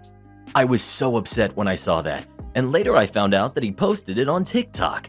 That was the final straw. I told my sister she had to leave. She, of course, pulled the whole "but we're family" card, saying how she's a struggling mom and how it's just a dog and it's not a big deal. I told her I'm sick of this. He knew better, and quite honestly, I'm tired of living with them. She, of course, called my parents, who sided with me, thankfully, but our siblings and cousins took her side, who bombarded me with texts and calls telling me that I need to take them back in. She eventually moved in with my brother. Anyways, I'm wondering if I did the wrong thing here. I feel bad because they're struggling, but giving my dog dreadlocks was just crossing the line. Cardio Karen and the Grand Hospital Tour. About 5 years ago, my girlfriend was in the ICU of one of our largest hospitals in Sydney, Australia. Needless to say, it was a stressful time for me, but she's all good now. This story occurred as I was walking back from one of the hospital's cafes to see my girlfriend. I was stopped in the corridor by an older lady, maybe early 60s, wide as she was tall, who asked me to take her to the cardio ward. Her tone was very polite, and I told her I don't work there, but directed her to reception. Her ladyship did not like this response. Don't mess around. I know you work here. Take me there. Her sudden change in demeanor stunned me. Come along. I don't have all day, she huffed. At this point, I should mention I was wearing a full suit and tie combo, as I had an unavoidable meeting later that day. Now, I like a navy suit as much as the next suave bloke, but the doctors in this hospital, when not in scrubs, mostly wore slacks and a collared shirt. Given the missus was a bit under the weather, I was sleep-deprived, anxious, and had no patience for her ladyship being a jerk. Okay, follow me.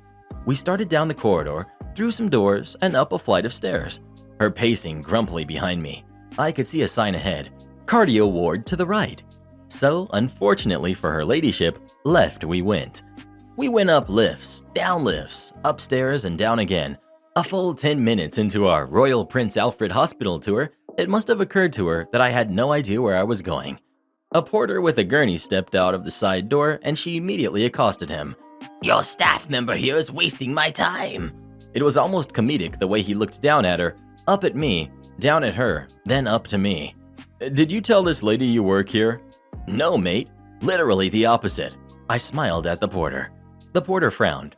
Where you headed, love? By now, she was quite exasperated. What is wrong with you people? He should have taken me to the cardio ward. And don't love me. The porter, trying to hide his smile, told her to follow him, and off they went. I overheard her grumble something about staff complaint as they waddled away. Gosh only knows what my write-up would have said about me. I hurried back to the ICU ward, happily armed with a humorous story to cheer up my girlfriend. Karen, ex-girlfriend, demands the engagement ring I never gave her, gets arrested. A while back, I was dating this girl for roughly 2 years. I thought things were going great, but apparently she was just dating me because she liked to tell people she was in a relationship. No, that's how it went with her. The way she described me was too immature, decent at lovin', and honestly not worth the rest of her life. Exact words she said to a friend of hers after we broke up. Anywho, I'm getting ahead of myself. I went out and bought a ring, had this entire thing planned out to propose to her. However, she was suddenly not available for several weeks in a row. Well, my fears rang true as she suddenly showed up at my place one day. She acted like everything was normal as we talked, and she was grabbing everything that was hers. About halfway through, I just kinda looked at her and said, "Don't forget your hairdryer. It would be awkward to have to come back over after you dump me." This sparked a long and awkward conversation where she was fake crying. I had realized right then and there that I was an idiot. The way she acted, the way she spoke, and the way she treated me just screamed that she did not care. I was devastated, but seeing her made me angry. I had realized that she was lying to me this entire time. About a month later, a friend of hers called me up, asked if she could come over to talk. I asked why. She said that my ex upset her and she wanted to tell me some things. My mind goes to horrifying things, like she needs to warn me I need to see a doctor or things like that. Well, her friend came over and we chatted for a while. See, her friend was beyond upset. She said their friendship was over. So her way to get back at her friend was to hook up with her ex-boyfriend. Me being in my mental state, I said yes. More like I said, sure. Yeah, we can do that if you really want to. So she ends up staying over for a few days as we get to talking about my ex. I tell her about the ring and she had the best idea to get back at my ex. Let's lay down together and post a pic of ourselves with the ring in between us. Yeah, I thought it was a terrible idea, but I wanted my ex to feel like crap, so, well, there you go. Not even 2 hours later, my ex was at the door. We posted the picture at like 11 a.m. and she was at my place at 12:40 something. Right off the bat, she tried to act like breaking up with me was a mistake. She said that I was the best boyfriend she ever had, and she was getting scared with how serious things were getting. She said she made a terrible mistake in breaking up with me. Well, her friend immediately goes into a rant about my ex saying that she was manipulative and that neither of us would believe this sob story she was giving. I gotta say, I'm very glad her friend was there because my stupid self was believing my ex. I reminded her of how she treated me when she broke up and that she should go home. She was wasting her time. Well, now she brought up the ring. She said she owned it under the law, said that rings are gifts that I cannot take back. In unison, me and her friend said that I never gave it to her. We both looked at each other and laughed a bit as the absurdity of the situation was getting outrageous. She said she was owed that ring and that she was not leaving without it. At about this time, a police officer came up the stairs wanting to know what the trouble was. I guess we made enough noise that neighbors called the police. The female officer asked what the situation was. Everyone tried to talk at once and the officer shut us down, pointed to my ex and asked her what the problem was. She said she was trying to pick up her stuff after we broke up. She asked me if it were true. I explained the situation, how my ex broke up with me before I had the chance to propose and that she was never given the ring. Throughout the conversation, 2 more officers showed up, one a supervisor. The whole story was explained like 4 times. At one point, my ex said that the money from the ring will let her pay off her car. Ever see a moment when someone says something so outrageous that everyone looks at them in utter disgust? I responded by saying that the ring isn't expensive. It was bought used off of a website, and I reminded her that I'm an IT tech, so this wasn't a ring that was $10,000 to $12,000, more like $1,000 to $1,500. The anger and rage that came over her face was immediately apparent to everyone. She stepped forward and punched me in the chest and kicked at me before being tackled to the ground by the female officer. The supervisor on scene told us to go inside while they got her under control. We did, and about 10 minutes later they came back. They wanted my statement. I told them I didn't want to press charges against her, but they said, yeah, it doesn't work like that. We saw it, so it's being processed. She ended up getting a misdemeanor offense for it. Am I the jerk for not putting my boyfriend's name on my house that my grandmother left me? I really thought this was normal, but so many people are telling me I'm a jerk for not doing it, so it's starting to mess with my head, to be honest. I recently received a house. My grandmother passed and left her 2 houses to my sister and I. We sat down and between the 2 of us decided that she would have the bigger house as she's married and has 2 kids and another on the way, while I would move into the smaller 2-bedroom house. My sister's husband has been added to the title of her house as he helped her pay the taxes on it. I was able to pay the tax on mine by myself as it was cheaper due to being smaller. Because my boyfriend of 3 years didn't contribute financially towards it, I didn't think to put him on the title.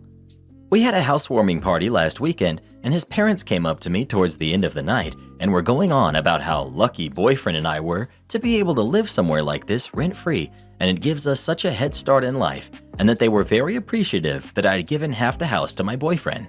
I corrected them that I hadn't, and he wasn't on the title, but was welcome to live with me and not pay rent, so that he had more money to put towards his studies. We are both master's students. They immediately became very judgmental, saying that I was being unfair not putting his name on the title, and that clearly I didn't expect the relationship to last, I didn't trust him, etc. I said they were being unfair, and he wasn't entitled to half of my family's house, and then walked away. Now, numerous members of his family have messaged me and him, calling me names and saying I don't trust him and telling him to watch out because clearly I don't love him, etc. Am I the jerk here? I've gotten a bunch of messages asking me what my boyfriend thinks, so I'll put my response here. I brought it up with him on Monday, and he said that he feels like it's a sign I don't trust him. I said that I wouldn't add a man to the title unless we were married and he was paying for half of the rates and stuff. He said that he feels like I'm blackmailing him into getting married. I said I wasn't. I just wouldn't want to make a huge commitment like giving him half my house without some commitment from him, and he said to just drop it because We're never going to agree, so let's just leave it so we don't argue. Not the jerk. And your boyfriend's family are really overstepping here. This is none of their business, and it's very crass that they feel entitled to comment. He didn't contribute at all. He isn't your spouse. You aren't obligated to add his name to the title. The fact that he didn't defend her from them is a big sign. Even if he disagreed with them, and he's wrong in this case, he needs to be able to step up and tell them to mind their own business. I think OP should heavily consider a prenup. If people overreact to that, then maybe you shouldn't get married yet. Notice, it's not your family, OP. You're not married to him. Even if you were, he should be able to respect whether you add him or not, as it's an inheritance. Please do yourself a favor and do not under any circumstances add this dude to your house, married or not. Or if you get married, at least don't add him initially. Don't get into a state where you're the one who has half a house to lose should he decide all of a sudden he wants to be married and then run. Please don't do this to yourself. Considering finances are a big deal and a big source of potential arguments here, please sit down as adults and talk through what finances will mean once he moves in rent-free, who pays bills, etc. Last thing you'd want is for him breaking stuff and having you pay because it's your home and he shouldn't have to help pay taxes and other maintenance things for a home he doesn't own. In fact, please talk this out ASAP. Set clear boundaries on who will be responsible for what. Make a fair since you're already pretty much covering rent. Will he buy the food, pay for bills, etc.? Don't let this blessing from your grandma break you up. But if this needs to happen, better it be now before your finances are entangled. You're the jerk. Gotta love Reddit. We've seen this same story time and time again, and anytime the house belongs to the dude and the girlfriend wants her name added onto it, everyone cheers her on and tells her to leave him. Red flag, you deserve so much better, etc. Anytime it's her house and the boyfriend wants his name added to it, people rant about what a bad person he is. Look, if you add a boyfriend or girlfriend's name to your house, you're an idiot. But at least say it both ways. The hypocrisy that you find here on Reddit never ceases to amaze me. Well, who do you think is the jerk? OP or her boyfriend? Please let us know. Do yourself a huge favor and dump this dude ASAP. Am I the jerk for telling my niece why I kept a distance from her and her parents growing up? I, 42 male, have a niece, Lily, who's 18. Lily is the result of an affair my ex-fiancé had with my brother while we were still together. I was led to believe Lily was mine throughout the entire pregnancy and almost signed her birth certificate before my ex confessed out of guilt that Lily was probably my brother's. We did a DNA test and Lily wasn't mine. During my teens, I got into an accident which left me infertile. The doctor said my chances of fathering a kid were slim to non-existent, so you can imagine how crushed I felt when I discovered that not only I'm not going to be a father, but I was also betrayed by two people I loved. It's been years since then, and I did well for myself. I'm the first in my family to attend university, and I landed a high-paying job right after graduation. I own my own business, invest in property, and since I'm both single and childless, I can spend my income however I please. My ex ended up marrying my brother, and I'm somewhat cordial towards them, but I can't bring myself to fully forgive them for what they did. And although I know Lily is blameless, whenever I see her, I'm constantly reminded of how I was once overjoyed with holding her in the hospital thinking she was mine, so I can't bear to look at her for too long. I didn't visit her growing up, didn't take her on fun trips or give her lavish gifts like I did for the rest of my nieces and nephews. I wasn't mean or hateful to her, but I will admit I kept my distance. When my oldest nephew turned 18, I decided that I will pay for his college education since I could afford it while his parents couldn't. I even rented him one of my apartments for cheap so he wouldn't have to worry about money and could focus on getting his education. Since then, I did the same thing for two of my other nieces. Last week, Lily approached me during a family event and inquired if I could pay for her education. I told her no. She then called me a jerk and asked why I was so distant towards her and her parents, to the point where I couldn't even do her the same favor I did for the rest of her cousins.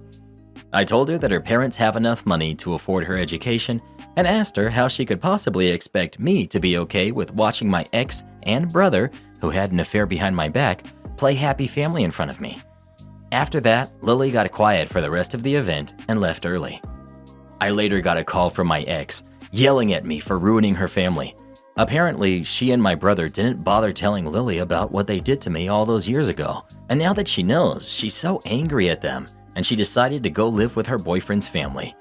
I'm starting to feel guilty that I told her the truth since it affected her more than I thought it would, but at the same time, she has grown enough to know the truth, and I don't think I could have lied to her face even if I wanted to. Am I the jerk? Edit. For those asking why it was so hard for me to look at Lily all those years, here's a couple of reasons to sum it up. 1. My ex and I began dating when we were 13 and broke up when we were 24, so 11 years. She knew about my infertility issues and how much I wanted to be a dad and still led me on to believe the baby was mine. 2. I named Lily when she was born since I always liked the name and wanted to name my daughter that. My ex didn't change her name even after it was discovered she's not mine. 3. My brother and I look alike. Lily looks like my brother, and as a result, she also looks a lot like me. If my ex didn't tell me back then I wasn't her father, I wouldn't have suspected a thing. 4. Having to witness a kid that looks like me, has the name I chose, and was being raised by the woman I loved for so long, all the while being infertile, really made it impossible for me to be an active part of Lily's life like I was for her cousins. Not out of resentment for her, but for the sake of my mental health. I decided to listen to some of your advice and text Lily. I asked if she would like to meet up and have a conversation about all that went on, since like you said, she does deserve some answers. She hasn't replied yet. Not the jerk. As someone in a family who likes to keep secrets, thank you for telling her the truth. She deserved to know it, and she will appreciate it in the long run. It also gave her understanding on why her uncle treated her so differently, which clearly has plagued her. I'm sure her parents are upset to be caught in their lies for the second time in nearly 2 decades, but they are their lies. They are responsible for their lies and the consequences of them. They should have told their own daughter first. Someone was going to tell her eventually, inside or outside the family. Thing is, both parents are horrible people. They betrayed OP, repeatedly told lies to OP and everyone else to hide their relationship. They almost let OP believe he was the father. So the chances of them being honest, moral, good people and doing the right thing with their own daughter, like telling her the truth about how they got together, was always going to be unlikely. Liars gonna lie. Not the jerk. Your ex and brother should have talked to her. Sounds like maybe she's asked them why you were distant with them and never got a clear answer. But she did now. Did her parents know she was coming to you and asking you to pay for her education? If so, what did they expect? For you to jump and gladly do it? They are the jerks. What do you think? Was OP the jerk for telling his niece the truth or not? Please let us know. No, but her parents are super jerks. Am I the jerk for throwing them out of a house that we own? My wife and I bought a 4-bedroom house in Pennsylvania that my son lives in. Our son went to college in Pennsylvania and wanted to stay in the area, so we bought the house as a second home. We live in New Jersey and commute into Manhattan for work. We figured that he would have a place to live and we could visit every so often and spend some quality time together. We pay the taxes and services and maintenance on the house. Our son pays for his groceries and the house utilities. All was going well for a few years. Our son meets a girl and they get serious. We meet her and she seems nice enough. They announce their engagement and she moves into the house with our son. Now for the problem, the wedding. We hold a little get-to-know-you barbecue at the Pennsylvania house. My son and daughter are there, as are our son's fiancée and her parents and sisters. We all seem to be getting along well. My wife, daughter, and the fiancé go into the house, along with her mother and sisters and my son. A few minutes later, my wife and daughter come out and are really upset. They come over and tell me we're leaving and driving back to New Jersey. I try to figure out what happened. Once we get back to New Jersey and they calm down, they tell me that our son and his fiancée, along with her family, don't want us at the wedding. According to what I was told, we are not their kind of people. I was livid. I called my son and asked him what on earth this was about. He tells me that her family feel that we are not good enough and will embarrass them at a family wedding, and that we are all uninvited from the wedding. I let a week go by to calm myself down and drive back to the Pennsylvania house. The new future in-laws are in the house along with the fiancé. It appears that they all moved into the house. They ask me why I'm there. I tell them that since we aren't invited to the wedding, I was coming over to talk to my son. They tell me to leave their house. I lost it and told them that they had 30 days to get out. Tell my son I'm selling the house and he could find somewhere else to live with all of you. I go to a realtor in town and list the house for sale. They call my son at work and tell him what I said. Apparently, they thought that he owned the house. He calls me and asks why I'm selling his house. I tell him I paid for it along with the taxes on it and it's mine. He was living there rent-free, but since he doesn't want us in his new life, he has to get out. I tell him the same as I told his future in-laws. They have 30 days to get out, then I'll get a lawyer and get them evicted. Am I the jerk for taking a hard stance on this? He is my son, but the in-laws seem to take over and we no longer count. Not the jerk. You don't need a lawyer in 30 days. You need one now. I'm not familiar with Pennsylvania tenant laws, etc., but you need to follow everything by the book so they can't contest anything. I would also go back and videotape with timestamp the entire property inside and out so they can be held accountable for any damage done. Not the jerk. Rock on, man. He was wrong, and there's no amount of excuses or words to convince otherwise. It overall seems toxic, and there's no reason why he should allow anyone to exclude his family. I could understand if maybe you haven't been supportive or there were issues, but based on what I read, it baffles me why he would even do this. Don't let in. Keep going forward. If this is the life he wants, they can find another house together, not use you for an easy life. Always read the contract. I work on a military vehicle carrier. Ever seen those ships that look like giant floating shoeboxes? That's what I work on. They have a tiny living area, a tinier bridge, and a decent-sized engine room. In the industry, we call them row-rows, roll on, roll off, as they don't crane cargo on and off. They actually have a massive stern ramp to allow cargo to drive on and off itself. All of these flaws I mentioned were designed to give as much space to the massive cargo holds, and they are massive. We were in a shipyard in North Charleston, South Carolina for repairs a few years back. One of the many jobs we contracted to have done was the chipping and painting of the interior cargo holds. Now again, these cargo holds were massive. Imagine 2 football fields laid end to end with an overhead of 12 feet. Now imagine 5 decks, floors of that. The ship is big. To tie down all of the vehicle cargo, we have chain boxes throughout the holds, which are 4x4x3 aluminum boxes. These hold all of the ship's lashing gear and are strategically located all over the ship's cargo holds. Unfortunately for me, the shipyard workers decided these made great trash cans. There was always one within tossing distance, and best of all, it hid their garbage. Why toss it onto the deck when there was a chain box nearby? After 2 weeks of nagging the contractors to stop tossing their trash into the bins, I fumed to the captain next door. He suggested I read the contract we had with his painting company. I was not smart enough to see what he wanted me to do, so he dumbed it down for me. So-and-so Coatings were there to provide me with transportation, just an electric golf cart, up and down all 6 decks to ensure the work is being done and levels of cleanliness are being maintained. I even had a driver, whom I will call Radar, like the dude from MASH, the TV show. I showed him the contract. All rubbish brought aboard by contractors was to be disposed of by them. They naively assumed this meant those garbage cans we ignore for the chain boxes. And so I did just that. I made Radar stop at every chain box and empty them out, and there were about 90 to 100 of them. The first 2 to 3 days, he tried to claim that the garbage, almost all monster drinks, coffee cups, water bottles, and cigarette packs, was there already, but he cleaned them up as a token of goodwill. Naturally, they were full the next day as well, and the day after that, and the day after that. After about 10 days of this, Radar had enough. He tried to complain to his boss about the workers tossing their trash into the chain boxes, and the solution was to let the workers toss their crap in the chain boxes. We'll clean it up at the end. Come to the end of the job, and surprise, surprise, Radar tried to drive me right to the painting job, right past the garbage-strewn chain boxes. Imagine his surprise when he realized I had not forgotten about the rubbish. As a matter of fact, I told Radar I wanted to see the chain boxes before anything else. When I realized they were still full of rubbish, I told Radar, "Empty that crap, and don't call me until it's done." So-and-so Coatings were not happy about this, and any question they asked about the quality of paintwork was shot down by me. As they wanted to get paid, the owner of the company joined Radar and one other guy, and they spent all afternoon emptying the rubbish from 100 chain boxes. I made it clear no painting approval would be considered until all rubbish was removed, period. So Radar and the big box spent a half day emptying the chain boxes of the trash his workers had filled. Why Big Boss?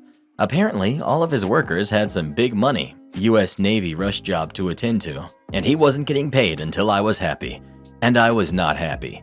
At least not until Big Boss was very unhappy. I got my good paint job and my clean chain boxes. Am I the jerk for preventing my daughter from getting a new phone? Forgive me if I'm heated in this post, but this situation makes me extremely angry. A few months ago, my daughter smashed her iPhone for a social media post. In the post, she said, "It's okay, my parents will buy me a new one." The thing is, I definitely would have bought her a new one that same day and would have never known if it wasn't for the fact that her brother tipped me off and showed me the post. Her father and I were obviously extremely angry. We both came from rough childhoods and worked hard to build a good life for our kids. So to see her take advantage of that was extremely upsetting in a way I can't even describe. Her father and I are divorced, but we sat down and agreed that 1. We are cutting off her allowance, and her purchases now have to come through us. 2. We will never buy her a new phone, but we might consider a flip phone when she goes to college. 3. We will monitor her social media to make sure she's not participating in damaging content. 4. If she gets a job and wants a new phone, she first has to pay us back for the phone she destroyed. 5. We won't buy her a car when she turns 16. As I said, a few months have passed and I still feel the same way, but her dad has softened and he thinks her attitude has changed. He says that we might be too harsh over a teenager's mistake, and we should at least give her an allowance for chores and change "we're never buying you a phone ever" to "going a year without a phone." Personally, I don't care if all kids have one. She has an iPad with social media and a MacBook. She can still message her friends, but I refuse to get her another phone. If she wants one, she can get a part-time job and work for it so she can see how much work goes into getting a phone. But I don't see value in giving more money to a kid who doesn't know the value of money. I'd rather my daughter be unhappy for a few years over a phone than raise another spoiled and out-of-touch jerk for the world. Her dad respects my opinion and agreed he won't give her a phone or allowance. But now my daughter is angry at me and calling me a narcissist and controlling. However, my actions are a direct result of her misbehavior, and I'm not preventing her from getting a phone. She is free to work and buy one at any point. However, I think I might be the jerk because my daughter will be punished for years over one mistake. Am I the jerk here? Fiancé left me due to my health condition. I left her destitute. We dated for 4 years and had what I thought was a great relationship. We were both well-established professionals who both owned homes in the same neighborhood and both with daughters in the home. Her daughter was 11 and mine was 16 when we met. We had actually planned to get married, build a house, and raise the two together. We planned the house build because she had recently been diagnosed with a neurological disease that would eventually put her in a wheelchair and need something ADA friendly. During the planning stages, I began doing landscape and construction projects on her home to increase the resale value. All in, I invested roughly $30,000 into the home, running everything through my side construction business for tax, permitting, and resale purposes. We had a contract that payment would be made upon the sale of the home. I produced invoices for each and every project, but never pushed for payment because of the prior agreement. Fast forward 6 months, we're looking at property to develop and finalizing drawings on the home when I began feeling ill. I couldn't eat, constantly vomiting and passing blood. I began noticing that my abdomen looked swollen, which was odd because we were both very clean eaters and were in the gym every day. So I went to the doctor and began having tests done. During this time, she began having small cognitive issues, and the stress of her current position was exacerbating her condition. So she took a $20,000 per annum cut in pay along with a lesser position inside the company. After a month or so of different tests and a biopsy, it came back that I had a golf ball-sized tumor in my stomach and would need to begin chemotherapy. So I began chemo and radiation treatments, which made me, expectedly so, extremely ill. She was spending time helping around my place on the weekends and staying over more, to the point that they were both at my home more than theirs. At this point, I suggested that we go ahead and put one of our houses on the market and move in together until the new house was built. I have great supplemental insurance as well as a long-term illness plan, so using that coupled with the sale of one of our houses would push us through comfortably and help ease the financial stress on her. Shortly after this discussion, she became extremely distant. Her daughter wasn't coming down and hanging out with mine anymore. She had excuses for not getting together. She quit driving me to treatments and stopped staying over. She then dropped a bomb, a sentence that will forever be burned into my psyche. I love you, but I can't see myself taking care of someone this sick in the long term, and I don't think we should see each other any longer. In a text. It broke me, I won't lie. This was the first woman I had ever opened up to and planned a life with since my wife died when my kids were 1 and 3. However, I tried to be mature about it. I forced myself to understand her position and to accept what I could not change. I calmly, the next day, gathered all of her things, packed them neatly, loaded them into my truck, and took them to her house to leave on the back porch while she was at work, in order to avoid any awkward exchanges. Walking around the back and under the porch cover, I sat down in a box and saw her in the back living room, on the couch, hooking up with a guy that she had introduced me to as a lifelong friend. I had dinner and drinks with this man and his girlfriend. We had gone on vacation with them as well. I never spoke on the incident with her and simply sent her a text later explaining that I would leave her things on my side porch to pick up at her convenience. I discovered 8 or 9 months later from his now ex-girlfriend that they had broken up due to him confessing that he had been hooking up with my significant other dating back to about the time we were finishing drawings on the new home. Now I'm mad. Revenge time. At this point, I had finished chemo and radiation for the time being and was feeling healthier. I was going through some much neglected paperwork when I ran across the file that contained $32,000 in unpaid, long overdue invoices, which were promptly sent to my attorney to begin lien proceedings on the home. It turns out that I couldn't have done this a moment too soon because she was set to put her house on the market. Coupled with interest over the course of what was then 19 months overdue, the invoices were hefty.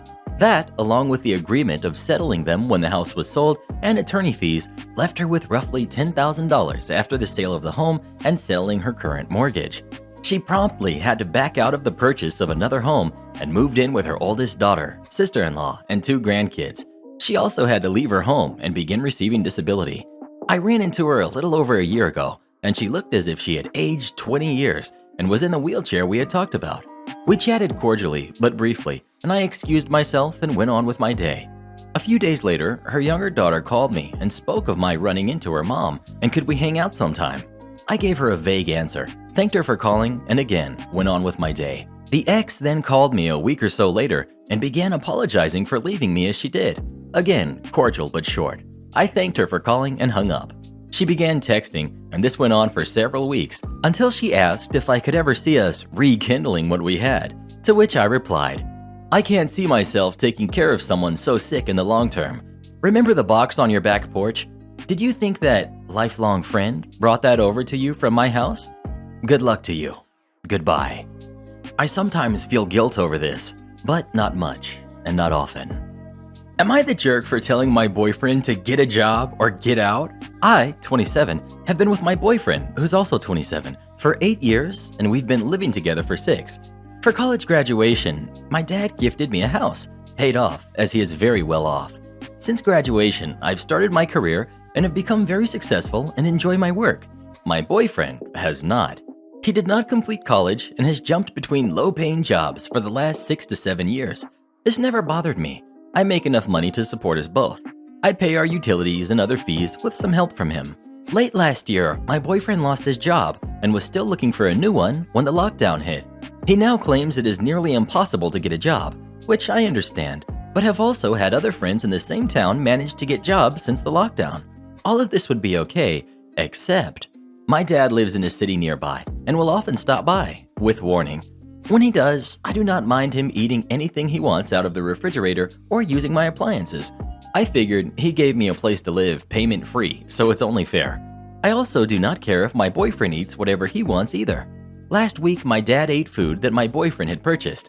This has happened in the past, but from my perspective, we live rent-free, so it shouldn't be a big deal. It is never special food, normally like regular chicken or something you can get at the market. My boyfriend is normally annoyed, but this time he went ballistic and took my dad's laptop charger out of his bag to get even. By the time my dad figured out his charger was missing, his computer was almost dead and he had an important virtual meeting. Thankfully, he had a spare, but I was livid.